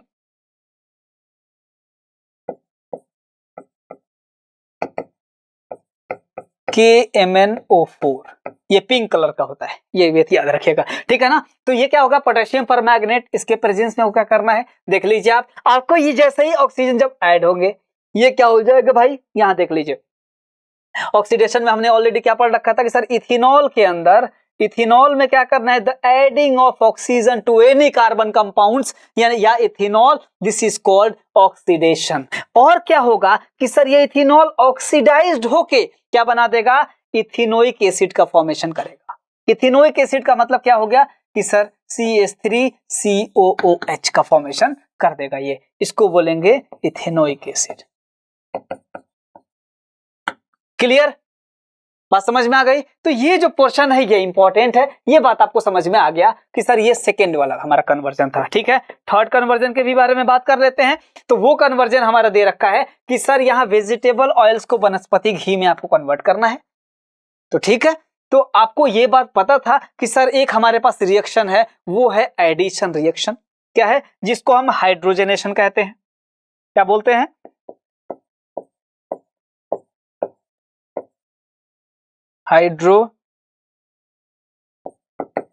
हाइड्रोजनेशन यानी कि एडिशन रिएक्शन। ठीक है, अब ये आप देख सकते हैं कि सर ये भी आपको पता था कि सर ये हमारा एनसीईआरटी का भी क्वेश्चन है। और ये हमारा एनसीईआरटी ने दे रखा है क्वेश्चन नंबर 12 पेज नंबर 78 पे। क्लियर? ये सब क्वेश्चंस के फॉर्म में पूछा भी जाता है और एनसीईआरटी ने दिया भी है, सेपरेटली भी ये क्वेश्चन आता है। ठीक है, और एक बार यहां से भी क्वेश्चन पूछा जा सकता है, तो क्यों नहीं हम इसको भी समझ लेते हैं यहां। ठीक है, एडिशन रिएक्शन में सिंपली आपको मैंने बताया था, एडिशन रिएक्शन नाम ही एडिशन रिएक्शन है। मतलब कि sir the addition reactions are those reactions in which an atom or group of atoms are simply added to double और ट्रिपल बॉन्ड। बस क्या करना है सर आपको? डबल और ट्रिपल बॉन्ड के अंदर आपको एक एटम यानी कि जैसे आपको हाइड्रोजन ऐड कर देना है। क्या ऐड करना है? हाइड्रोजन ऐड कर देना है आपको। और ये क्या करेगा? ये तुरंत जो है सैचुरेटेड में कन्वर्ट हो जाएगा, कि जैसे वो सिंगल बॉन्ड में कन्वर्ट हो जाएगा। अब जैसे आपने क्या किया कि मान लीजिए कि सर हमने यहां डबल बॉन्ड ले लिया। क्लियर? ये देखिए यहां से हाइड्रोजन है। ठीक है ना, समझ में आ गया ये। अब देखिए आपने क्या ले लिया? इथेन। आपने क्या किया? यहां से जैसे ही आपने हाइड्रोजन ऐड किया, किसके प्रेजेंस में? तो sir as a nickel as a catalyst, या पैलेडियम एज अ कैटलिस्ट, या प्लेटिनम एज अ कैटलिस्ट। आपने क्या किया है? यहाँ हीट किए हैं इसको। तो ये क्या हो जाएगा कि सर ये जो इथेन है वो कन्वर्ट हो जाएगा इथेन में। किसमें? क्लियर है, ये आप देख सकते हैं। तो 1 2 3 4 क्लियर। ये क्या हो जाएगा आपको, अब ये वही चीज है जो यहां पे लिखा गया है कि सर, ये आप क्लियरली यहां पे लिख सकते हैं कि सर ये जो है ये वेजिटेबल्स ऑयल है, और ये क्या है हमारा, ये है हमारा वनस्पति घी।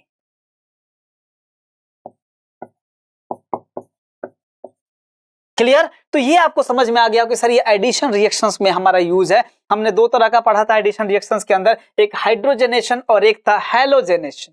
हैलोजेनेशन या क्लोरीनेशन, इसके बारे में भी बात करेंगे। क्लियर। तो यहाँ पे क्या था, सिंपली अगर क्लोरीन से, अगर यहाँ क्लोरीन से रिएक्शन कराएंगे कोई भी हाइड्रोजन ग्रुप से, तो उसको बोलेंगे हैलोजेनेशन, और स्पेशली क्लोरीन से कराएंगे तो उसको बोलेंगे क्लोरीनेशन। ठीक है, ये बात समझ में आ गया कि सर ये जो हाइड्रोजनेशन वाला जो है हमारा टॉपिक था कि यहां से हम क्या कर सकते हैं कि डबल और ट्रिपल बॉन्ड को हाइड्रोजन के प्रेजेंस में क्या कर सकते हैं सर, इसको जो है एज ए निकल कैटलिस्ट या पैलेडियम या प्लेटिनम के प्रेजेंस में क्या हो सकता है, ये कन्वर्ट हो जाएगा सैचुरेटेड में। तो ये जो अनसैचुरेटेड है, दिस इज अनसैचुरेटेड, ये आप ऐसे लिख सकते हैं। ठीक है, ये कन्वर्ट हो जाएगा सैचुरेटेड में। क्लियर, ये बात आपको समझ में आ गया। तो ये क्वेश्चन पूछा जा सकता है बार बार, ये कन्वर्जेंस के भी क्वेश्चंस आते हैं, इसको भी आप याद रखिए, प्रैक्टिस करिए बार बार। ठीक है ना। अब हम आते हैं अपने नेक्स्ट क्वेश्चन पे। नेक्स्ट जो हमारा क्वेश्चन है वो है, अब आप देखिए कि यहाँ sir study the following reactions and answer the questions. यहाँ से बहुत ही इंपॉर्टेंट, यहाँ से क्वेश्चंस बनते हैं ये सब। ये क्वेश्चंस भी आप प्रैक्टिस करेंगे, बोर्ड के अंदर का इंपॉर्टेंट क्वेश्चन हो सकता है। ठीक है ना। अब ये पूछेगा सर ये कहीं रिएक्शन है, बिल्कुल है भाई, एनसीईआरटी का ही रिएक्शन है ये। अभी भी आपको मैंने अभी जस्ट ही इसको पढ़ाया था, किसके अंदर, डिहाइड्रेशन के अंदर। अभी ही जस्ट हमने पढ़ा था इसको कि सर डिहाइड्रेशन के अंदर भी अभी आपने देखा था ये डिहाइड्रेशन में। क्लियर है, आप देख सकते हैं डिहाइड्रेशन का जो रिएक्शन था, ये वही रिएक्शन को उठाकर उसने वहां रख दिया है। क्लियर। तो इस फॉर्म में भी क्वेश्चन पूछा जा सकता है। देखिए डिहाइड्रेशन था, हमने बता दिया इथेनॉल को डिहाइड्रेशन करेंगे 170 डिग्री सेल्सियस पे, तो क्या बना देगा, इथीन का फॉर्मेशन कर देगा। ठीक है ना। चलिए इसको भी लिख लेते हैं, देखते हैं इस क्वेश्चन को क्या दिया हुआ है। सर ये रिएक्शन है, इथेनॉल को क्या किया गया, डिहाइड्रेट किया गया है, डिहाइड्रेट, इसको बोलेंगे डिहाइड्रेशन। डिहाइड्रेशन वाला ये टॉपिक है। क्लियर। तो दिया है identify the compounds A and B. ठीक है, तो ये हमें पता है कि सर अब जैसे पहला ही टॉपिक था कि सर इथेनॉल को क्या करना है, C2H5OH, मैं ऐसे लिख सकता हूं इसको। ठीक है ना। ये क्या किया गया है, इसको जो है कंसंट्रेटेड H2SO4 के प्रेजेंस में इसको 170 डिग्री या 443 केल्विन, 443 केल्विन पे क्या कर सकते हैं, जब आप इसको हीट करेंगे तो ये क्या हो जाएगा, ये डिहाइड्रेटेड होके क्या बना देगा, इथीन बना देगा। इथीन डबल बॉन्ड देख सकते हैं आप लोग, H H H H plus H2O। ठीक है, मैंने आपको बताया था कि ये और ये क्या हो जाएंगे, ये दोनों ये ब्रेक होके ये दोनों तो H2O का फॉर्मेशन कर देंगे, और ये बॉन्ड ब्रेक होके इसके ऊपर आ जाएगा, इसके ऊपर आकर डबल बॉन्ड बना देगा। तो ये वही दिया है। तो ये बात समझ में आ गया कि सर डिहाइड्रेशन वाला हमारा टॉपिक है। पूछा है कि सर ए और बी का नाम बताओ, तो भाई ए और बी क्या है, ये है आपका इथेनॉल ए। क्लियर। और ये क्या है हमारा, ये है हमारा इथीन, जिसको हम क्या, ये बी है हमारा। क्लियर, ये बात समझ में आ गई। तो ये जो है हमारा ए और बी का, यहां से आपको समझ में आ गया कि सर ये हमारे रिएक्शंस में कंप्लीट हो गए। अब पूछ रहा है, ये तो हो गया, दूसरा क्वेश्चन कह रहा है कि sir what will be the reaction of chlorine with compound B. अगर हम इसको कंपाउंड बी जो है इथीन का अगर हम रिएक्शन करें कुछ क्लोरीन गैस के साथ, तो वो क्या होगा, कोई बात नहीं है। अभी हमने आपको बताया था कि sir addition reaction, addition reactions के अंदर मैंने आपको बताया था कि डबल और ट्रिपल बॉन्ड में हाइड्रोजन ऐड कर दो, तो यह हाइड्रोजनेशन हो गया। क्लोरीन को ऐड कर देंगे तो वो हो जाएगा, उसको बोलेंगे हम हैलोजेनेशन या क्लोरीनेशन। ये वही वाला टॉपिक ये पूछा है इसने, बहुत ही अच्छा क्वेश्चन हो सकता है। ठीक है, तो अब हम इसको देख लीजिए आप। तो ये क्या था, इथीन के अंदर, यानी कि सर जो कार्बन डबल बॉन्ड ऑक्सीजन वाला जो पोर्शन है, ये जो है हमारा क्वेश्चन, मान लीजिए इथीन का। क्लियर। आप स्ट्रक्चर्स नहीं बना के आप ऐसे भी लिख सकते हैं, टाइम बचाइए। CH2 double bond CH2।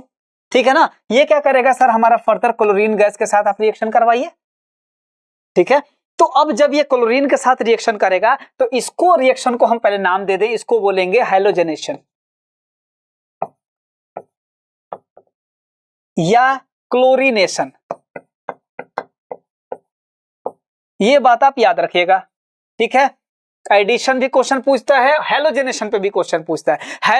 Halogen का मतलब भी समझ में आ गया, सॉल्ट प्रोड्यूसर, सॉल्ट प्रोड्यूसर यानी कि ये कौन कौन से ग्रुप होंगे, चाहे वो क्लोरीन, क्लोरीन, ब्रोमीन, आयोडीन, इन लोगों में से किसी के साथ भी रिएक्शन कराने को क्या बोलेंगे, हैलोजनेशन बोलेंगे। और स्पेशली क्लोरीन के साथ रिएक्शन को क्या बोलेंगे आप, क्लोरीनेशन बोलेंगे, ठीक है। तो इसी तरह से सेम रिएक्शन था, किसके प्रेजेंस में आपको करना है, तो ये समझ में आ गया कि सर ये आपको एज ए निकल कैटलिस्ट या पैलेडियम या प्लेटिनम के प्रेजेंस में क्या करना, आपको हिट कर देना है। तो आपको क्या दे देगा, ये बात समझ लीजिएगा कि सर अब ये जो है सिंगल बॉन्ड अनसैचुरेटेड किसमें कन्वर्ट होना है, सैचुरेटेड के अंदर। तो सैचुरेटेड में क्या होगा कि यहां देखिए सैचुरेटेड तो बनाएगा, लेकिन ये क्या करेगा साथ साथ में कि भाई ये देखो ये एक क्लोरीन तो इसके ऊपर आ जाएगा, तो ये एक हाइड्रोजन को रिप्लेस करेगा। मान लो कि आपने यहाँ हाइड्रोजन दे दिया, ये क्लोरीन एक यहाँ आ गया, एक क्लोरीन यहाँ आ गया, ये कंप्लीट हो जाएगा हाइड्रोजन से, ये भी कंप्लीट हो गया हाइड्रोजन से। क्लियर। तो अब इसका नेम देखें, इसका नेमिंग के अंदर सबसे इंपॉर्टेंट क्वेश्चन क्या होता है, इसका नेम। तो नेम क्या हो जाएगा, देखो 1 पे भी है क्लोरीन, 2 पे भी क्लोरीन है, तो ये क्या बोल सकते हैं आप, 1,2,1,2 डाइक्लोरो, डाइक्लोरो, और 2 कार्बन है तो इसलिए इसका नाम हो जाएगा इथेन। बोलिए ये क्या हो जाएगा, 1,2 डाइक्लोरो इथेन। ये नेमिंग बहुत इंपॉर्टेंट था।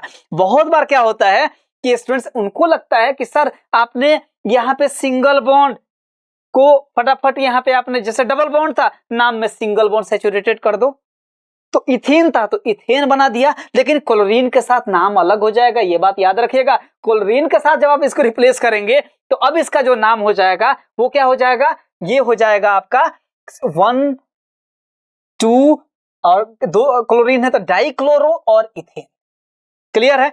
और ये तो हो जाएगा हमारा +H2O,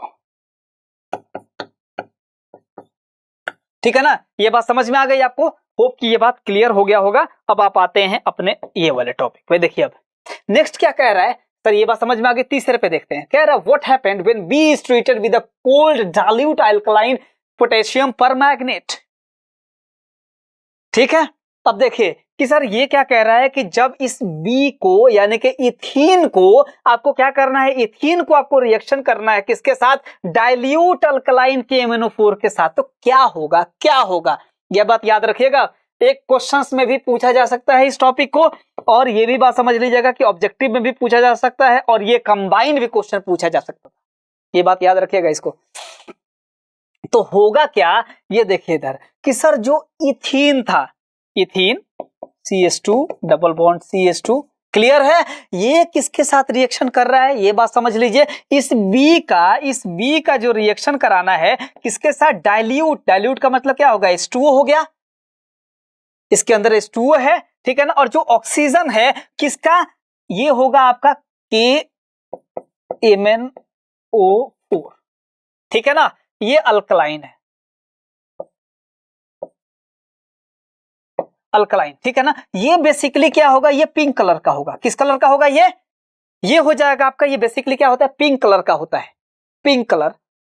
ये जैसे ही इथेन के साथ जब हम रिएक्ट कराएंगे, यहां पे देखिए क्या लिखा है कि what happens with be treated with cold dilute, जैसे ही इसके साथ जब आप रिएक्शन कराएंगे इसको, तो ये डीकलराइज्ड हो जाएगा, क्या हो जाएगा, ये डीकलराइज्ड हो जाएगा। डीकलराइज्ड होकर किसका फॉर्मेशन करेगा, अब आप ध्यान से इधर देख लीजिए, ये क्या करेगा सर, ये CH2OH ग्लाइकॉल का फॉर्मेशन करेगा, ये CH2OH का फॉर्मेशन कर देगा, इसको बोलेंगे इथाइलिन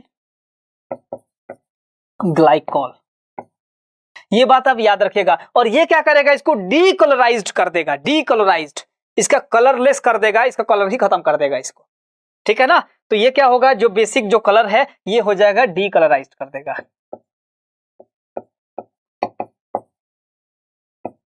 बात समझ में आ गई। तो ये आपको समझ में आना चाहिए, एकदम बिल्कुल आसानी से आप समझ सकते हैं। ये रिएक्शन को आप इजिली आप समझ लीजिएगा। ये क्वेश्चन इंपॉर्टेंट क्वेश्चन होता है, बहुत बार ऐसे क्वेश्चंस आते हैं, अलग से नहीं है, हर टॉपिक से एनसीईआरटी ने दे रखा है, बिल्कुल दिया है। तो आपको इस क्वेश्चंस को भी प्रैक्टिस करना है, और ये क्वेश्चन आ भी सकता है, ठीक है ना। आते हैं अपने नेक्स्ट क्वेश्चन पे। क्लियर। अब हम आते हैं अपने नेक्स्ट वाले क्वेश्चन। ठीक, नेक्स्ट क्वेश्चन के अंदर क्या दिया हुआ है कि sir how can ethanol and ethanoic acid can be differentiated on the basis of their physical and chemical properties. बहुत ही इंपॉर्टेंट क्वेश्चन है, ठीक है। तो ये क्वेश्चन बार बार ये पूछा भी जाता है, हर बार बोर्ड का इंपॉर्टेंट क्वेश्चन रहा है ये, ठीक है। अब आप देख सकते हैं कि सर ये जो क्वेश्चन है ये एनसीईआरटी ने एक्सरसाइज के अंदर अपना क्वेश्चन रखा है, इसको एक्सरसाइज में, ठीक है ना। बुक सामने होगा तो आप देख सकते हैं, क्लियर। तो अब आप देखिए कि ये क्वेश्चन पूछा जाता है। अभी तक आपने देख लिया कि सर यहां सबसे जो इंपॉर्टेंट है वो है physical properties of ethanol, physical properties of ethanoic acid, ये दोनों लिखने हैं, प्लस सर केमिकल प्रॉपर्टीज भी लिखना है इन दोनों के, इथेनॉल और इथेनोइक एसिड का। बहुत ही अगर देखा जाए तो लेंदी क्वेश्चन है, तो इतने सारे टॉपिक्स नहीं आएंगे, इतना सब ये नहीं आएगा। आपको क्या करना था बेसिकली, ये कह रहा है कि सर फिजिकल प्रॉपर्टीज लिखो, किसका, इथेनॉल का और इथेनोइक एसिड का, क्लियर। और कह रहा है कि सर केमिकल प्रॉपर्टीज भी लिख बताओ,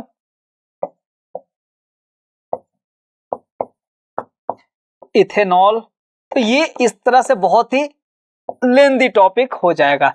और यहां से याद रखिए कि यहां पे क्वेश्चंस आना ही आना है, क्वेश्चन आएगा आपका केमिकल प्रॉपर्टीज से, 5 मार्क्स के क्वेश्चन बनते हैं यहाँ। कोई भी एक आ सकता है, चाहे वो इथेनॉल हो सकता है, चाहे वो इथेनोइक एसिड हो सकता है।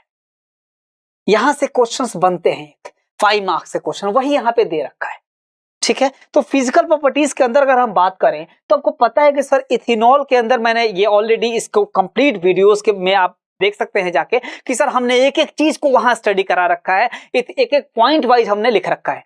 फिर भी हम यहां रिवीजन कर देते हैं एक बार कि सर जैसे इथेनॉल था, क्या है, ethanol is a colourless liquid, it has a pleasant smell and a burning taste. ये सब बात आपको समझ में आ गया, ठीक है। अगर हम बात करें तो सर इथेनॉल का अगर बात करें इसकी कि सर इसका मेल्टिंग पॉइंट कितना है, तो सर इसका मेल्टिंग पॉइंट 78.1 डिग्री सेल्सियस है। मतलब देखिए आप 78.1 डिग्री सेल्सियस है, और इसका फ्रीजिंग पॉइंट कितना है, -118 डिग्री सेल्सियस है। सोचिए इतना टेम्परेचर को चाहिए फ्रीज होने के लिए, तो जल्दी से आसानी से तो फ्रीज होगा नहीं। लेकिन जब यहाँ इथेनॉल में, एक बात मैं आपको बताऊंगा कि सर ये जो इथेनॉल है जिसके अंदर आप अल्कोहलिक बिवरेजेस के अंदर जब यूज करते हैं, जब बियर है, रम है, विस्की है और जो है वोडका है, इन सारी चीजों का प्रिपरेशन में क्या करते हैं, ये 2 तरह के होते हैं। एक डिस्टिल्ड होते हैं, ठीक है ना। जो डिस्टिल्ड वाले होते हैं जैसे रम है, वोडका, इसलिए वो क्यों कॉस्टली है, क्योंकि वो बाद में उसको डिस्टिलेशन से बनाया जाता है। डिस्टिलेशन का मतलब क्या हो गया कि सर इसका देखिए बॉइलिंग पॉइंट कितना है, 78.1, और वाटर जो इसके साथ मिक्स होता है, और जो सिंपली जो बियर वगैरह वो फर्मेंटेशन से बनाया जाता है, ठीक है ना। ये सब फर्मेंटेशन से ही बना दिया जाता है, लेकिन ये डिस्टिलेशन से बनाते हैं। डिस्टिलेशन में क्या होगा कि भाई इसके साथ वाटर का जो परसेंटेज अवेलेबल है वो क्या करेंगे, जब आप हीट करेंगे तो हीट करने के बाद क्या होगा कि सर वाटर को इवेपोरेशन के लिए 100 डिग्री सेल्सियस चाहिए, लेकिन इथेनॉल को 78.1। तो ये क्या करेगा, इसी टेम्परेचर पे क्या होगा, वो इवेपोरेट हो जाएगा जल्दी, और इवेपोरेट होकर पाइप के थ्रू जाकर फिर क्या होगा, वो कंडेंसेशन के प्रोसेस से वो जो इवेपोरेशन था वो वापस से लिक्विड में बन जाएगा। ऐसे बनाया जाता है वोडका, रम, समझ में आया।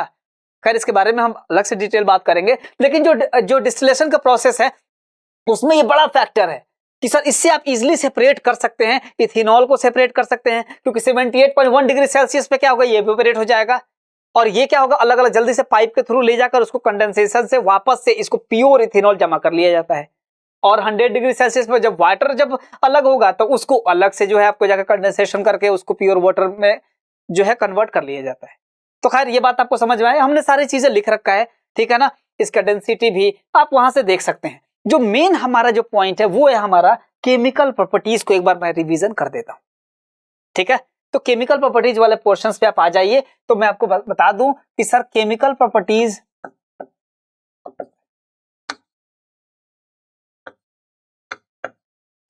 ऑफ इथेनॉल, ये इंपॉर्टेंट है। चलिए एक बार मैं आपको जितना जल्दी हो ये आप देख सकते हैं, ठीक है ना, इसको आप इजी वे में समझ भी जाएंगे, एक बार और आप रिपीट कर लीजिए। सबसे पहले मैंने आपको बताया था कि सर सबसे पहला जो होगा वो होगा हमारा कंबशन। क्या कर सकते हैं, देख सकते हैं आप, हमें क्या करना है, सबसे पहले कंबशन कर दें सर इसका। ठीक है, कंबशन का मतलब सिंपली क्या होगा, इसको जलाना, बर्न करना, इथेनॉल को। तो मैंने आपको बताया था कोई भी कार्बन कंपाउंड्स को जब आप कंबशन करेंगे, जलाएंगे, तो क्या देगा, वो देगा carbon dioxide, water, heat plus light. तो वैसे ही क्या होगा जब हम इथेनॉल को करेंगे, यानी कि C2H5OH को क्या करना है, कंबशन। क्लियर, तो ये क्या देगा, जैसे ही आप इथेनॉल का कंबशन करेंगे तो सर ये दे देगा, आप याद रखिएगा, CO2 plus H2O plus H2O plus heat plus light. ये बात आप याद रखिएगा।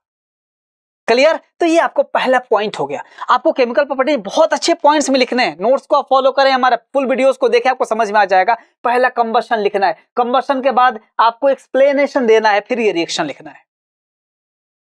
ठीक है ना, जब इथेनॉल को कंबशन कराएंगे तो क्या मिलेगा, CO2 H2O heat plus light. Clear, अब आप समझ लीजिए दूसरे पॉइंट को। ठीक है ना, सेकेंड जो पॉइंट है वो है ऑक्सीडेशन का। किसका है, ऑक्सीडेशन। तो मैंने आपको क्या लिखना है, पहले टॉपिक डालना है ऑक्सीडेशन, फिर लिखना है कि sir adding of oxygen to any carbon compounds या to ethanol to get ethanol is oxidised, ethanol is oxidised into ethanoic acid. ये आपको सारी बातें लिखना है, फिर आपको रिएक्शन लिखना है। अभी हमने ऑक्सीडेशन को पढ़ा हुआ था, तो ये बात आप समझ सकते हैं कि सर यहां पे हमें क्या करना है कि सर C2H5OH को क्या करना है, आपको ऑक्सीजन को आपको ऐड करना है, किसके प्रेजेंस में, तो सर ये होगा हमारा एसिडिफाइड K2Cr2O7 और अल्कलाइन KMnO4 के प्रेजेंस में। तो ये क्या हो जाएगा, ये हमारा कन्वर्ट हो जाएगा इथेनोइक एसिड में, किसमें, CH3COOH। तो ये बात आपको लिखना है पॉइंट वाइज, एकदम एक पॉइंट देकर पूरा इसका एक्सप्लेनेशन देना है। Adding of oxygen to ethanol is called oxidation and the ethanol is oxidized into ethanoic acid। फिर उसका आपको रिएक्शन लिखना है। अब आपको मिलेंगे एक एक पॉइंट्स करके, नंबर मिलते चले जाएंगे, फिर भी मैं आपको रिवीजन के लिए सारे रिएक्शंस में लिखवा देता हूं। क्लियर, अगर आप बात करें थर्ड वन, तो थर्ड वन की बात करें तो वो होगा हमारा डिहाइड्रेशन। क्या होगा, डिहाइड्रेशन। डिहाइड्रेशन में मैंने आपको बताया था मतलब कि reaction with concentrated H2SO4। Clear, तो अब क्या करेंगे आप, आपको पता है कि सर अगर इथेनॉल को डिहाइड्रेट करें, इथेनॉल को डिहाइड्रेट कर देंगे तो क्या हो जाएगा, वाटर तो बाहर निकल जाएगा, प्लस ये इथीन का फॉर्मेशन कर देगा। किसका, इथीन का फॉर्मेशन। तो जल्दी जल्दी आप इसको भी आप रिएक्शंस के फॉर्म में कैसे लिखिएगा कि सर जब C2H5OH को हमको क्या करना है, कंसंट्रेटेड H2SO4 के प्रेजेंस में 170 डिग्री सेल्सियस पे या 443 केल्विन पे जब आप इसको हम हीट करेंगे तो ये क्या हो जाएगा सर, ये आपका इथीन का फॉर्मेशन कर देगा। किसका, इथीन का। यहां से H और OH क्या होंगे, ये तो हमारा वाटर बना देंगे, और ये जो बॉन्ड ब्रेक होता है वो हमारा क्या हो जाएगा, वहां डबल बॉन्ड चढ़ जाएगा C पे। मैंने फुल वीडियोस में आप देख सकते हैं आराम से। तो ये क्या बना देगा कि सर ये हमारा इथीन का फॉर्मेशन कर देगा। तो आपको लिखना है, पहले इसको लिखना है कि सर डिहाइड्रेशन के नीचे लिखेंगे कि sir ethanol, when ethanol is या when ethanol reacts with concentrated H2SO4 sulphuric acid at the temperature 170 degree Celsius, it get dehydrated into ethene। और देन आपको ये रिएक्शन लिखना है। होप कि ये बात आपको समझ में आ गया होगा। क्लियर, अगर हम बात करें फोर्थ वन का, फोर्थ जो टॉपिक है वो है हमारा, लिख सकते हैं एस्टरिफिकेशन रिएक्शन को भी लिख सकते हैं आप। ठीक है, चलिए एस्टरिफिकेशन रिएक्शंस को लास्ट में रखते हैं, आते हैं हम अपना सोडियम मेटल के साथ। तो इथेनॉल का जो रिएक्शन है, reaction with sodium metal, sodium या पोटेशियम, सोडियम या पोटेशियम के साथ अगर हम रिएक्शन करते हैं तो ये देखते हैं क्या करेगा। तो ये क्या कर देगा स्टूडेंट्स, ये बात याद रखिएगा कि सर ये देखिए यहां पे आसान है लिखना, ध्यान से देख लीजिए। हम ऐसे लिख सकते हैं, देखिएगा C2, देखिए इधर हम ऐसे लिख दें अगर रिएक्शंस को मैं इसलिए लिख रहा हूं ताकि आपको समझना आसान हो जाएगा ये, ठीक है। तो ये देखिए ये क्या हो जाएगा, देखिए स्टूडेंट्स H, क्लियर, ये हो गया हमारा। और यहां से क्या होंगे, देखिए आप हाइड्रोजन को कंप्लीट कर लीजिए, बस यहाँ हाइड्रोजन, मैं आपको समझाने के लिए रिएक्शंस ऐसे लिख रहा हूं ताकि आपको समझने में अब आसानी हो जाएगी। इसीलिए ये देखिए ये आपको जब सोडियम रिएक्शंस के साथ जब आप रिएक्शन कराएंगे इसको सोडियम मेटल के साथ या पोटेशियम मेटल के साथ, तो ये क्या करेगा, देखिए सोडियम और पोटेशियम क्या करेगा, एक दूसरे को ऐसे रिप्लेस कर देगा। क्या करेगा, ये रिप्लेस कर देगा, ठीक है। तो ये क्या बना देगा, ये देखिए यहां से जब रिप्लेस करेगा तो ये क्या बना देगा, ये हो जाएगा C2H5ONa।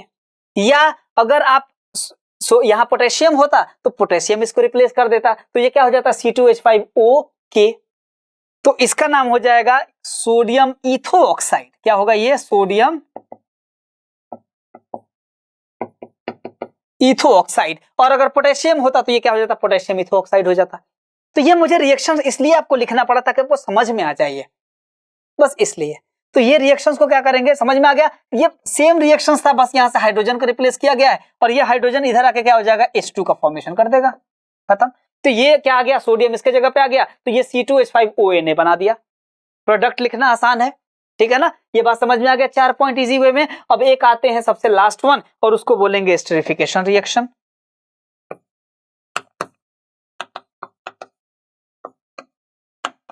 एस्टरिफिकेशन रिएक्शन को, ये वो रिएक्शन है जो दोनों में कॉमन होगा, तो हम भी इसको इसलिए इधर रखती हैं ताकि ये रिएक्शन आपका इथेनॉल के अंदर भी इथेनोइक एसिड के साथ कॉमन हो गया और इथेनोइक एसिड का भी इथेनॉल के साथ कॉमन हो गया। तो ये रिएक्शन दोनों में चलेगा, इसलिए मैं यहां लिख दिया हूं इसको, ठीक है। अब इसमें क्या होता है कि सर इथेनॉल को यानी कि C2H5OH को क्या किया, किसके साथ रिएक्शन कराएंगे, इथेनोइक एसिड के साथ करेंगे। देख लीजिएगा इधर क्या करना है कि सर इथेनॉल का रिएक्शन इसके साथ इथेनोइक एसिड के साथ आपको रिएक्शन कराना है। तो आपको पता है कि sir ethanol, when ethanol reacts with ethanoic acid it produces a sweet smelling substance and this is called ester। क्या करता है ये, एस्टर का फॉर्मेशन करेगा, यानी कि ये कर देगा CH3COOC2H5 ethyl ethanoate, ethyl ethanoate, ये जो होगा ये एस्टर है, ठीक है। इसी एस्टर का हाइड्रोलाइसिस करते हैं और इसी एस्टर का हाइड्रोलाइसिस करके क्या करते हैं, सोप का फॉर्मेशन करते हैं बाय सपोनिफिकेशन रिएक्शन। तो यहां पे ये बात याद रखिएगा कि सर इसी एस्टर का हम क्या करेंगे, अगर हाइड्रोलाइसिस करेंगे मतलब NaOH के साथ या KOH के साथ, कोई भी बेस अल्कलीज के साथ, अल्कली के साथ जब आप इसको हीट करते हैं तो ये रिएक्शन एक सोप का फॉर्मेशन करता है जिसको बोलते हैं सपोनिफिकेशन, यही एस्टर, ठीक है। खैर बात यहां समझ लीजिए आप, ओके। तो ये आपको क्या लिखना है, ये रिएक्शन आपको बाद में लिखना है, पहले क्या लिखना है कि when ethanol reacts with ethanoic acid they form a sweet smelling substance, this is called ester and नाम लिख दीजिएगा इथाइल इथेनोएट प्लस H2O का फॉर्मेशन कर देगा। होप कि आपको ये बात समझ में आ गया होगा। तो ये रिएक्शन मैं बीच में इसलिए लिख दिया ताकि ये रिएक्शन दोनों में कॉमन हो गया। जब आप इथेनॉल का भी पढ़ रहे होंगे, जब इथेनोइक एसिड का भी केमिकल प्रॉपर्टीज पढ़ेंगे उसमें भी ये कॉमन आ जाएगा। बात समझ में आई तो आप देख लीजिए, इसको लिखते चले जाए, क्लियर। ऐसे ही प्रैक्टिस करेंगे तो होप कि आपको ये 5 पॉइंट्स एकदम बिल्कुल फटाफट आपको क्लियर हो गया होगा। ऐसे ही ये क्वेश्चंस आ सकते हैं 5 मार्क्स के अंदर, ठीक है ना। ये क्वेश्चन का रेफरेंस भी अगर मैं दे दूं तो ये क्वेश्चन नंबर 7 है एनसीईआरटी के अंदर, बार बार पूछता है, ये 78 पे ये क्वेश्चन दे रखा है, 5 मार्क्स में पूछा जाएगा, क्लियर। ये बात आपको समझ में आ गया। अब हम नेक्स्ट अगर आए तो वो हम आते हैं केमिकल प्रॉपर्टीज पे। This is chemical properties of ethanoic acid, ठीक है ना। तो अब देखिए इथेनोइक एसिड का भी कुछ केमिकल प्रॉपर्टीज देख लेते हैं। तो पहला तो सर हम यही रख देंगे, यही रिएक्शंस को समझ लीजिए, एस्टरिफिकेशन रिएक्शंस को ही समझ लीजिए उधर पहला, ठीक है। ये तो एक बार जगह मिलेगा तो बाद में बोल देंगे, नहीं तो फिर आप ये बात समझ लीजिए यहाँ।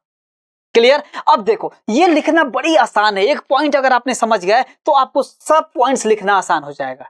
जैसे कि सर ये एसिड है, एसिड है, एसिड का मतलब ये होगा कि जो chemical properties acid bases and salts के अंदर एसिड का चल रहा था, वही प्रॉपर्टी सेम टू सेम उठ के यहाँ इथेनोइक एसिड के पास आ जाएगा। क्लियर? बहुत ही आसान है, सिर्फ एक प्रोडक्ट बनेगा, बार बार एक ही प्रोडक्ट बनेगा, ठीक है ना, सोडियम इथेनोएट बनेगा हर बार, बस आपको समझ में आ जाएगा कैसे। अब देखिए हमने पढ़े थे सर एसिड के साथ रिएक्शन बात करें तो सर एसिड का जब मेटल के साथ रिएक्शन कर रहे थे तो क्या बन रहा था, salt plus hydrogen gas. Clear? याद आ रहा है? वैसे ही सर जब हम एसिड का पढ़ रहे थे किसके साथ, मेटल ऑक्साइड के साथ, तो क्या बन रहा था, ये चूंकि बेसिक नेचर के होते हैं तो इसलिए ये भी क्या होते हैं, ये बनाते हैं सॉल्ट एंड वाटर, ठीक है ना। अब बात करें तो अगर ये बेस के साथ रिएक्शन करेगा कोई एसिड बेस के साथ क्या बना देगा, ये भी बना देगा सॉल्ट प्लस वाटर, और इस रिएक्शन को बोलेंगे आप न्यूट्रलाइजेशन रिएक्शन। याद आ रहा होगा आपको। अगर वही एसिड के साथ अगर रिएक्शन था कि सर अगर इस एसिड का रिएक्शन जो है मेटल कार्बोनेट के साथ करें, किसके साथ, मेटल कार्बोनेट या मेटल बाइकार्बोनेट के साथ, मेटल बाइकार्बोनेट के साथ अगर करेंगे तो ये क्या देगा, ये भी एक सॉल्ट देगा प्लस H2O देगा प्लस CO2 देगा, इसलिए चूंकि यहां कार्बोनेट है। तो ये बात अगर आपको आ गया तो समझ में आ गया कि सर यहां डिफरेंट एसिड्स लेते थे, डिफरेंट मेटल्स लेते थे तो अलग अलग सॉल्ट्स बनता था। लेकिन अब क्या होगा कि भाई यहां पे जो होगा ये कि सर जब हमने सेम, अगर ये फिक्स हो गया हमारा कि सर हमें इथेनोइक एसिड ही लेना है, तो जाहिर सी बात है जो हमारा एक सॉल्ट का प्रोड्यूस होगा वो फिक्स सॉल्ट हो जाएगा, एक ही ऐसा बनता जाएगा। बस इस फॉर्मूले पे आपको लिखना है। अब आपको क्या करना है, चलो पहला हम रिएक्शन लिखते हैं।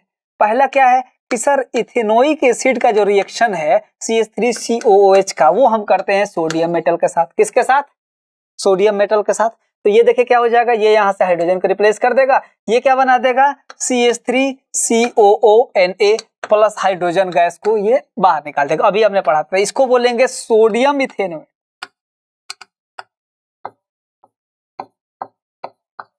बोलिए, तो ये याद रख लीजिए, यही प्रोडक्ट हर बार बनेगा, हर बार बनेगा। बस बहुत ही आसान है लिखना प्रोडक्ट, एक बार आप समझ गए तो ये सबको लिखना आसान हो जाएगा। क्लियर है? अब आप देख सकते हैं दूसरा पॉइंट भी मैं लिख देता हूं यहां। दूसरा पॉइंट क्या है कि सर तभी हमने पढ़ा था कि सर कोई बेस के साथ, इसके साथ बेस के साथ हम रिएक्शन करते हैं इसी इथेनोइक एसिड का। तो आप टॉपिक पहले लिखिएगा कि ethanoic, when ethanoic acid reaction with, यानी कि पहले लिखिएगा रिएक्शन विद सोडियम मेटल, दूसरा लिखिएगा, तब जाके ये सारे लिखने हैं पॉइंट्स और प्रोडक्ट का नाम अपने वर्ड्स में लिखने हैं, तब एक पॉइंट हुआ। फुल वीडियोस में आप देख सकते हैं, हमने सीक्वेंस वाइज लिखा है, ठीक है। तो अब आपको क्या करना है, सर इस बार का रिएक्शन क्या है, कोई बेस के साथ। तो हम क्या करेंगे कि सर ये इथेनोइक एसिड था, कोई भी आप बेस ले लीजिए, NaOH के साथ रिएक्शन करा दीजिए, तो ये क्या बना देगा, ये बनाएगा सॉल्ट एंड वाटर। तो एक बार आपको फिक्स कर ही दिया कि हर बार यही बनेगा COONA प्लस H2O। क्लियर? इसका भी नाम क्या हो जाएगा, सोडियम इथेनोएट। बात समझ में आ गई। तीसरे की अगर हम बात करें तो सर यही जो इथेनोइक एसिड है, किसके साथ रिएक्शन करना है आपको, कोई भी सोडियम Na2CO3 के साथ भी करिएगा तो भी क्या बना देगा, ये CH3COONA plus H2O plus CO2। Clear? और अगर ये जो होगा CH3COOH का रिएक्शन, अगर ये सोडियम बाइकार्बोनेट के साथ भी करेंगे, चाहे वो कार्बोनेट हो चाहे वो बाइकार्बोनेट हो, तो वो भी क्या करेगा, ये सेम जो है एक ही इसका फॉर्मेशन करेगा, sodium ethanoate plus H2O plus CO2। Clear है? तो ये चीजें आपको याद रखना है। यहां से कुछ रिएक्शंस, और एक रिएक्शन तो हमारा हो गया किसका, ये हमारा हो गया जो है ये अभी आपने जो पढ़ा था एस्टरिफिकेशन रिएक्शन, तो एक वो रिएक्शन आप लिख सकते हैं, दोनों में कॉमन है। होप कि आपको ये बात समझ में आ गया होगा ये सारा चीजें, ठीक है ना। और इसके बाद आपको लास्ट जो टॉपिक है वो आप लिख सकते हैं एस्टरिफिकेशन को। तो एस्टरिफिकेशन को तो हमने ऑलरेडी लिख रखा है पहले।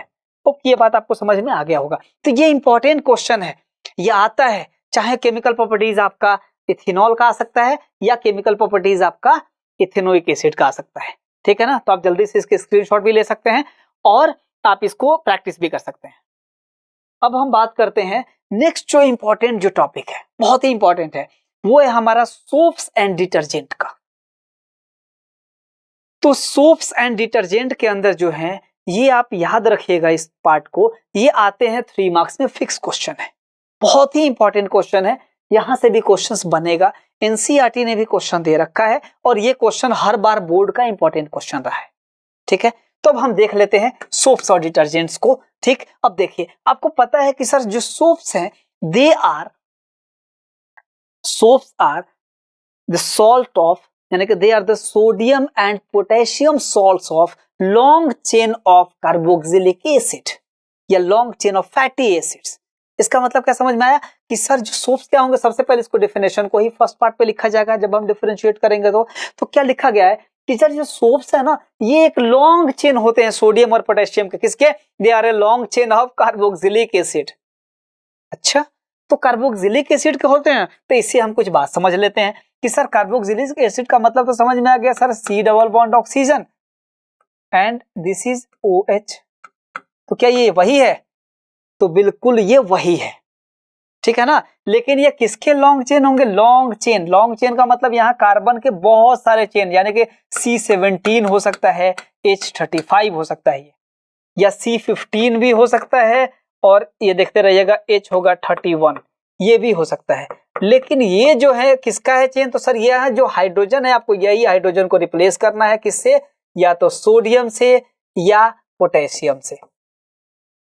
बात समझ में आ गई? तो ये आपको समझ में आ गया होगा कि सर दे आर सोप्स क्या होंगे, दे आर द सोडियम और potassium salt of long chain of किसके? Carboxylic acid. तो डेफिनेशन रटना नहीं है आपको, यहां से ये बात समझ में आ गया होगा, क्लियर। तो यहां से आप समझ सकते हैं कि सर ये सोडियम और पोटेशियम का क्या होते हैं, ये लॉन्ग चेन, यहां से एक ये किसके? कार्बोक्सिलिक एसिड के होते हैं। तो होप कि आपको ये बात समझ में आ गया होगा, रटना नहीं है, ये बात क्लियर है। लेकिन सर अगर हम बात करें डिटर्जेंट का, तो ठीक है, ये वही देखो, इधर के कैसे होंगे, ये आयोनिक ग्रुप, इधर के आयोनिक ग्रुप में सर ऐसा है कुछ कि COO negative and Na positive, ऐसा लिखा गया है, ठीक है, देख सकते हैं आप, ठीक है ना। तो ये क्या होगा सर? तो इसका मतलब है कि सर इसके अंदर क्या लगे होंगे, ये बात आप समझ लीजिएगा कि सर ये भी क्या होंगे, ये भी सोडियम के ही सॉल्ट्स होंगे, लॉन्ग चेन होंगे, लेकिन किसके? ये होंगे they are the sodium salts of long chain of benzene sulphonic acid. Benzene sulphonic acid और sodium salt of long chain of alkyl hydrogen sulphate, ये आप समझ सकते हैं। चलो मैं यहां लिखता हूं। अब जैसे क्या होंगे, जैसे या तो SO3 नेगेटिव Na पॉजिटिव हो सकते हैं, या ये क्या होंगे, ये सल्फेट के भी जो है ये एक चेन हो सकते हैं, यानी कि SO4 नेगेटिव और Na पॉजिटिव। बात समझ में आई? तो ये क्या होंगे, इसी के एक लॉन्ग चेन चलेगा। मैं एग्जांपल्स में लिख दूंगा, अभी आपको समझ में आ जाएगा। तो सोप्स क्या होंगे? तो सोप्स क्या होंगे, they are the sodium salts of long chain of fatty acids या कार्बोक्सिलिक एसिड। डिटर्जेंट क्या होंगे, they are the sodium salts of long chain of benzene sulphonic acid, benzene sulphonic acid और sodium salt of long chain of alkyl hydrogen sulphate. ये मैं आपको लिखवा दूंगा अभी, यहां देख सकते हैं आप, sodium n dodecyl sulphate and sodium n dodecyl benzene sulphonate, ये दोनों हैं, एग्जांपल्स मैं आपको लिख दूंगा, समझ में आ जाएगा आपको, क्लियर। अब आप देखिए, तो होप कि आपको ये बात समझ में आ गया होगा। आयोनिक पार्ट समझ में आ गया कि सर इसके आयोनिक पार्ट CONA होते हैं, इसलिए कि सर ये आप लॉन्ग चेन कार्बोक्सिलिक एसिड का होता है। और ये किसका होता है? तो सर ये जो होंगे ये SO3 नेगेटिव और Na पॉजिटिव, यानी कि SO3 फिर मैं लिख देता हूं, Na पॉजिटिव के हो सकते हैं या सल्फेट के हो सकते हैं Na पॉजिटिव। क्लियर है? ये दोनों पार्ट आपको समझ में आ गया। तीसरे पार्ट की अगर बात करें तो sir they are prepared from animal fats और प्लांट बेस्ड ऑयल्स, ये बात समझ में आ गया कि सर ये फैटी एसिड्स होते हैं। मैं आपको एग्जांपल्स भी लिख देता हूं कौन कौन से फैटी एसिड्स होते हैं ये, लेकिन जनरली ये बात समझ लीजिएगा कि ये फैटी एसिड्स एनिमल फैट से क्या बनते हैं, हम सोप्स का फॉर्मेशन किया जाता है। सपोनिफिकेशन रिएक्शंस में भी हमने समझा है इस बात को। यहां देखते हैं तो सर ये क्या होंगे, they are prepared from hydrocarbons extracted from coal and petroleum. ये बात आप याद रखिएगा। क्लियर? तो ये होप कि 3 पॉइंट आपको इजीली समझ में आ गया। इसके बाद देखते हैं सोप्स का क्या है कि सर ये हार्ड वाटर के अंदर जो है इसकी एफिशिएंसी उतनी जो है, क्लीनिंग जो एक्शन है वो नहीं हो पाता है हार्ड वाटर में। अभी हम बात करेंगे इसके ऊपर, स्कम के ऊपर अभी हम बात करेंगे, ठीक है ना। तो अभी क्या है कि सर हमारा जो हार्ड वाटर के अंदर ये समझ लीजिए सोप्स अच्छे से काम नहीं करता है। क्यों नहीं करता है? सोप्स का क्वेश्चन एनसीईआरटी ने क्वेश्चन नंबर 10 के फॉर्म में दिया भी है, अब हम उस पर बात करेंगे। लेकिन ये देखिए यहाँ डिटर्जेंट क्या होते हैं, डिटर्जेंट्स भाई बिल्कुल इसका कोई इफेक्ट ही नहीं होगा हार्ड वाटर में, बहुत अच्छा क्लीनिंग एक्शन करेगा ये, ठीक है ना। अब देखिए सोप्स जो है takes more time to dissolve in water but synthetic detergent dissolve faster than soaps in water. बहुत अच्छे से इसको डिफरेंशिएट करेगा। मैंने काफी पॉइंट्स लिख रखे हैं ताकि आपको 5 पॉइंट तो एटलीस्ट लिखना ही है बोर्ड के अंदर। दे आर बायोडिग्रेडेबल, जो कि एनवायरमेंटल जो फ्रेंडली होते हैं, यानी कि ये ठीक है, ये जो है कोई मतलब मोस्टली क्या होंगे, ये बायोडिग्रेडेबल का मतलब ही है कि जो हमारा पर्यावरण के लिए मतलब एनवायरमेंट के लिए जो फ्रेंडली हो, ठीक है ना, जैसे ये चीजें होती हैं। और आपको पता है कि सर ये क्या होंगे, कुछ डिटर्जेंट्स ऐसे हैं जो कि भाई नॉन बायोडिग्रेडेबल्स होते हैं, ठीक है ना, दे आर नॉट बायोडिग्रेडेबल। बात समझ में आ गई। अब देखते हैं एग्जांपल्स का। तो एग्जांपल से आप समझ लीजिए जल्दी से कि सर जैसे सोडियम स्टेरेट है तो ये एस्टरिक एसिड, ये कौन सा फैटी एसिड से बना है, एस्टरिक एसिड से, अभी हम बात करेंगे उस पर। और ये जो होगा तो ये हो जाएगा यानी कि C17H35COONA। ये बात समझ में आ गया, ये हो गया आपका सोडियम स्टेरेट। अगर हम बात करें सोडियम पाल्मिटेट का तो ठीक है सर, सोडियम पाल्मिटेट होता है जब C15 होता है और H31 और COONA। ये बात आप याद रखिएगा, ये दोनों सोप्स के नाम हैं, एग्जांपल्स ऑफ सोप हैं। सोडियम स्टेरेट, सोडियम पाल्मिटेट, ये एग्जांपल्स हैं। तो ये बहुत ही इंपॉर्टेंट है, ये सारे टर्म्स को आपको लिखने हैं। क्लियर? अगर हम बात करें यहां तो जैसे एग्जांपल्स के अंदर हम डिटर्जेंट का एग्जांपल में बात समझे तो सर सोडियम लॉराइल सल्फेट, याद रखिएगा, सोडियम एंडोडेसाइल सल्फेट। तो सोडियम एंडोडेसाइल सल्फेट के लिए अगर हम बात करें तो आप देख सकते हैं, चलो मैं यहां लिख देता हूं सोडियम एंडोडेसाइल सल्फेट, ये बात आप याद रखिएगा, ठीक है। दूसरे का भी अगर हम लिख दें तो वो होगा हमारा सोडियम एन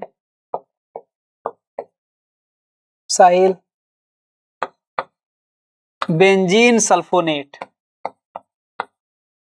ठीक है ना। तो अब हम इन दोनों का फॉर्मूले को भी लिख देते हैं ताकि आपको याद रहेगा। अभी आपको बताया था ना कि ये बेंजीन सल्फोनेट होंगे या सल्फेट के भी जो है आपको आयोनिक ग्रुप में मैंने बताया था। क्लियर? तो ये क्या हो जाएगा, ये होगा sir CH3 CH2 whole 11 SO4 negative and Na positive. ये बात आप याद रखिएगा इसके फॉर्मूले को, ठीक है ना। अगर हम बात करें यहाँ सल्फोनिक जो है, सल्फोनिक ग्रुप्स वाले, तो उसका भी आपको याद रखिएगा कि sir CH3 this is CH2 whole 11 and जो बेंजीन है तो आपको पता है कि this is C6H4 and SO3 negative and Na positive. तो ये आपको दोनों आपको एग्जांपल्स आपको याद रखना है। क्लियर है कि सर ये दोनों डिटर्जेंट्स के एग्जांपल एनसीईआरटी ने नहीं दिया है, आप लिखेंगे, बहुत अच्छी बात है, जो एंट्रेंस वालों के लिए भी पूछा जाता है। बहुत बार इस क्वेश्चन में क्या पूछा जाता है मैं आपको बता दूं कि सर इसके अंदर जैसे ये इतना बड़ा क्वेश्चन दे देगा और पूछेगा कि इसमें हाइड्रोफिलिक पार्ट और हाइड्रोफोबिक पार्ट बताओ, इसलिए देता है। तो भाई इसमें कोई कंफ्यूजन नहीं होना है आपको, बात समझ लीजिए कि सर जो आयोनिक पार्ट होता है ना, आयोनिक पार्ट जैसे H2O है, H2O में भी आयंस है, H2O में भी आयंस ब्रेक होते हैं H2O के अंदर। तो अब ये आयोनिक पार्ट की तरफ चला जाएगा। जो पोलर होते हैं, आयोनिक पार्ट क्या होते हैं, पोलर पार्ट होते हैं। तो केमिस्ट्री के अंदर बोला जाता है कि सर जो पोलर पार्ट है वो पोलर को डिसॉल्व करेगा और जो नॉन पोलर है वो नॉन पोलर को डिसॉल्व करेगा। मतलब ये वाला जो आयोनिक पार्ट है, ये आयोनिक पार्ट ये वाटर को क्या करेगा, अट्रैक्ट करेगा। तो इसीलिए इसको बोलेंगे हाइड्रोफिलिक। क्या समझ में आ गया? ये पोलर पार्ट होता है, पोलर पार्ट, यानी कि ये क्या होंगे, ये पोलर पार्ट जो होंगे हाइड्रोफिलिक पार्ट होंगे, और ये क्या होगा, ये लॉन्ग जो चेन बनेगा ये क्या होगा, हाइड्रोफोबिक होगा। ये हाइड्रोफोबिक होगा जो कि नॉन पोलर होगा। अब मैं आपको बताऊं कि ये क्या होता है, यही यानी कि ये वाला जो पार्ट वाटर को अट्रैक्ट करता है, वाटर को, और जो लॉन्ग चेन है वो तो फैटी एसिड्स होते हैं या ऑयल्स होता है। तो जो कपड़े के अंदर जो गंदगी होती है ना, जो ऑयल होता है, ये डर्ट पार्ट होता है, उसको क्या करेगा, ये वाला जो है हाइड्रोफोबिक वाला पार्ट अट्रैक्ट कर लेगा। मतलब ये बोलेगा देख भाई मैं भी नॉन पोलर हूं और जो ऑयल है वो भी नॉन पोलर, तो बोलेगा तू मेरे पास इधर आ, और ये बोलेगा तू मेरे पास आ। तो इसीलिए इसका नाम है हाइड्रोफिलिक और इसका नाम है हाइड्रोफोबिक। हाइड्रोफोबिक का मतलब हाइड्रोफोबिया, जो पानी से डरता है। कोई बात नहीं है, पानी से डरता है लेकिन ऑयल को अट्रैक्ट करेगा, और ये भाई वाटर को अट्रैक्ट करेगा लेकिन ऑयल को रिपेल करेगा। बात समझ में आ गई? तो होप कि आपको इसी तरह से ये भी दोनों पार्ट आपको समझ में आ गया होगा। खैर अभी ये क्वेश्चंस आता है हाइड्रोफोबिक और हाइड्रोफिलिक पार्ट, तो यहां से समझ में आ गया होगा। क्लियर? यहां देखिए, यहां तक क्वेश्चन है, इंपॉर्टेंट क्वेश्चन है, बार बार ये क्वेश्चन पूछा जाता है, बहुत ही इंपॉर्टेंट है बोर्ड के लिए। तो मैं आपको बता दूं कि सर यहाँ पे क्या दिया है, सर 3 फैटी एसिड्स का नाम बताओ। पता चलता है सर ये क्या आ गया, एनसीईआरटी ने तो लिखा ही नहीं है। कोई बात नहीं है, एनसीईआरटी नहीं लिखा है, हम लोग हैं यहाँ बताते हैं आपको। क्लियर?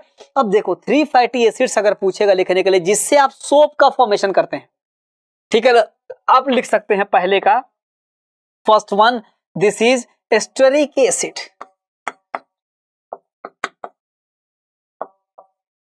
क्लियर? आप लिख सकते हैं पाल्मेटिक एसिड, आप लिख सकते हैं ओलिक एसिड। क्लियर है? अगर बात करें यहां फॉर्मूले की तो बात समझ लीजिए कि सर एस्टरिक एसिड में क्या होगा कि सर ये होंगे आपके C17H35 COOH। क्लियर है? ये बात समझ में आ गया आपको कि सर ये वो एसिड्स हैं जिससे सोप्स का फॉर्मेशन करते हैं, और इसी के जगह पर H के जगह पर Na आ जाएगा तो क्या होगा, वो सोडियम सॉल्ट बन जाएगा, यानी कि वो सोप बन जाएगा, उसको बोलेंगे सोडियम स्टीरेट। पाल्मेटिक एसिड है तो ये होगा C15, देखते जाइएगा H31 COOH। ओलिक एसिड है तो ये भी 17, H होगा 33 COOH।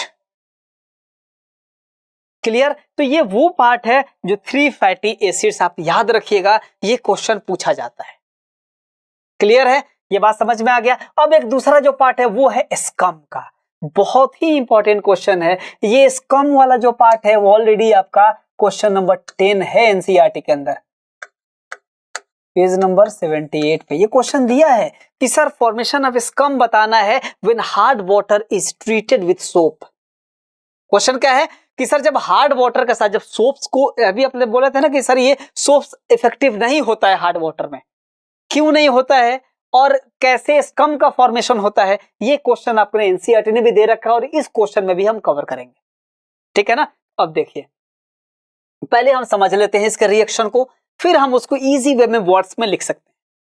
जैसे चलिए हम स्कम को देखते हैं। स्कम में क्या होगा कि सर ये जो हार्ड वाटर के अंदर क्या होंगे कि सर कैल्शियम आयंस होंगे, मैग्नीशियम आयंस प्रेजेंट होंगे हार्ड वाटर में। समझ में आया?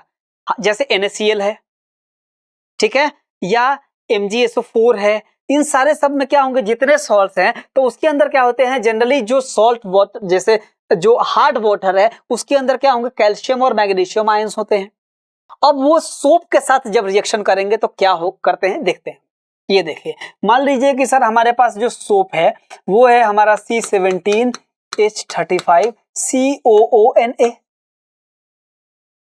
ठीक है, सोडियम स्टीरेट है।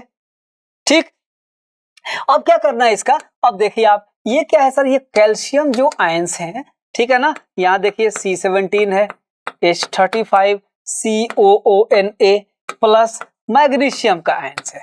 मतलब ये क्या है कि सर ये दोनों क्या होते हैं, जैसे ही आपने ये जो हार्ड वाटर के अंदर calcium ion magnesium ion present होते हैं, वो जैसे ही सोप के साथ रिएक्शन करेगा, सोप के साथ रिएक्शन करेगा, मतलब ये हो गया सोडियम स्टीरेट। बात समझ में आई? क्या बोलेंगे इसको, सोडियम ठीक है, तो ये क्या करेगा, ये देखो, ये इसको हालांकि डिस्प्लेस नहीं करेगा, ऐसा नहीं है कि डिस्प्लेस करेगा, ये दोनों क्या करेगा, ये भाई इसके साथ रिएक्शन करके ये रिएक्शन कर देगा। और ये जब मान लो एक आपने बाल्टी लिया है, बाल्टी के अंदर आपने सोप्स को आपने हार्ड वाटर में डाल दिया, तो वो क्या करेगा, एक कर्डी व्हाइट जो है, व्हाइट प्रेसिपिटेट जो है, इनसॉल्युबल प्रेसिपिटेट का फॉर्मेशन कर देगा। और ये खुद क्या करेगा, सोडियम को उधर बाहर निकाल देगा, सोडियम को बोलेगा तू बाहर चलो, और ये अपने साथ रिएक्शन करके क्या बना देगा, ये देखिएगा, देख लीजिए, ये बनाएगा C17H35COO whole twice Ca। Clear. और ये क्या करेगा, C17H35COO होल ट्वाइस मैग्नीशियम। अब देखिए ये क्या होंगे, इसको बोलते हैं कैल्शियम एस्टुरेट, जो कि स्कम है। क्या है ये, स्कम है। ये क्या है, स्कम है। ये वही स्कम है जो इधर क्या करेंगे, इधर सोडियम को बाहर निकाल देगा बेचारा। ये क्या किया है, अब देखिए सोप क्या करेगा, सोप ये जो है ना, ये जो कैल्शियम और मैग्नीशियम है, ये दोनों क्या करेंगे, सोप के साथ मिलकर ये एक व्हाइट पीपीटी बना देगा, जो जाकर उसके सरफेस पे नीचे बैठ जाएगा। वो क्लीनिंग एक्शन करेगा ही नहीं, वो क्या होगा, जाकर उसके सरफेस में बैठ जाएगा। ठीक है ना, क्या, क्योंकि वो प्रेसिपिटेट का फॉर्मेशन कर देता है, इसीलिए इसको बोलते हैं scum.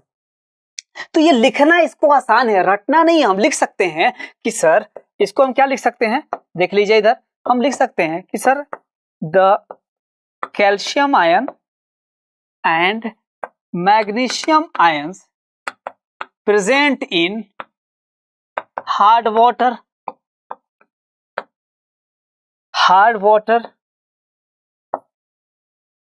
the calcium and magnesium ions present in hard water reacts with soap to form a white precipitate,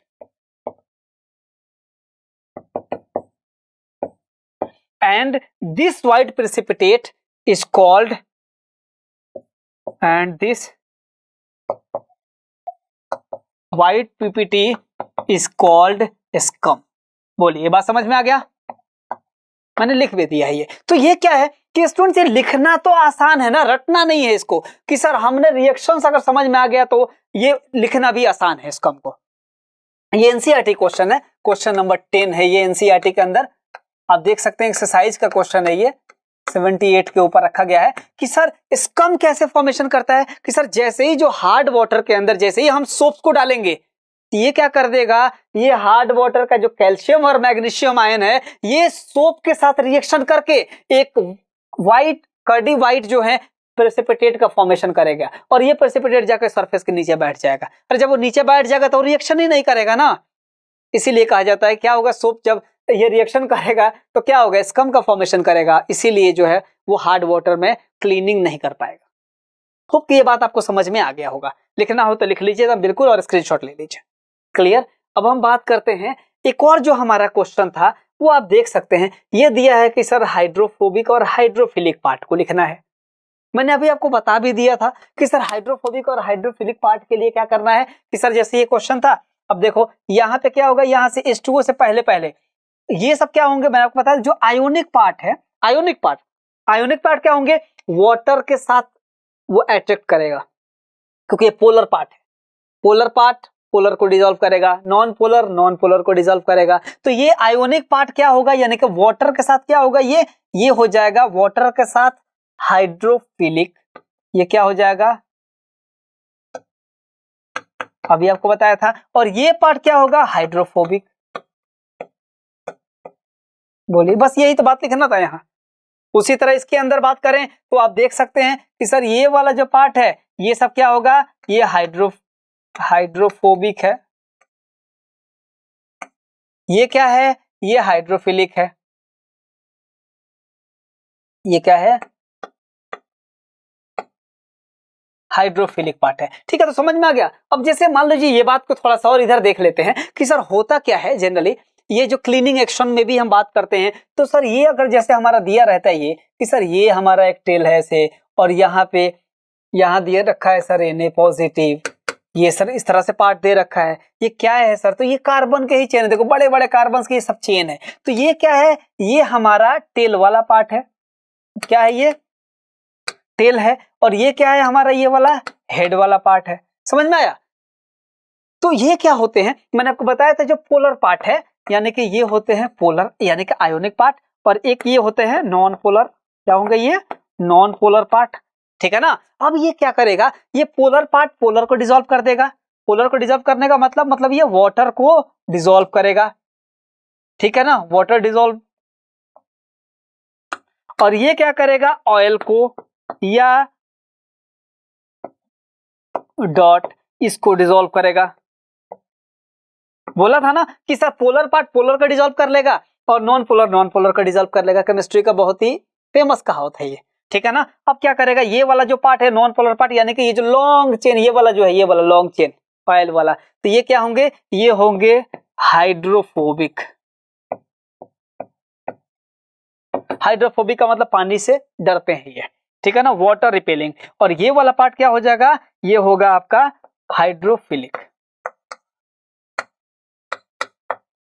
hydrophilic. तो होप कि आपको ये बात समझ में आ गया होगा यहां से कि सर ये वाला जो आयोनिक पार्ट है वो सब हाइड्रोफिलिक पार्ट होते हैं, वाटर अट्रैक्टिव पार्ट होते हैं। और ये इसी तरह से क्या होगा? ये देखो, अब ये क्या करेगा? ऐसे एक चेन बना देगा Na पॉजिटिव।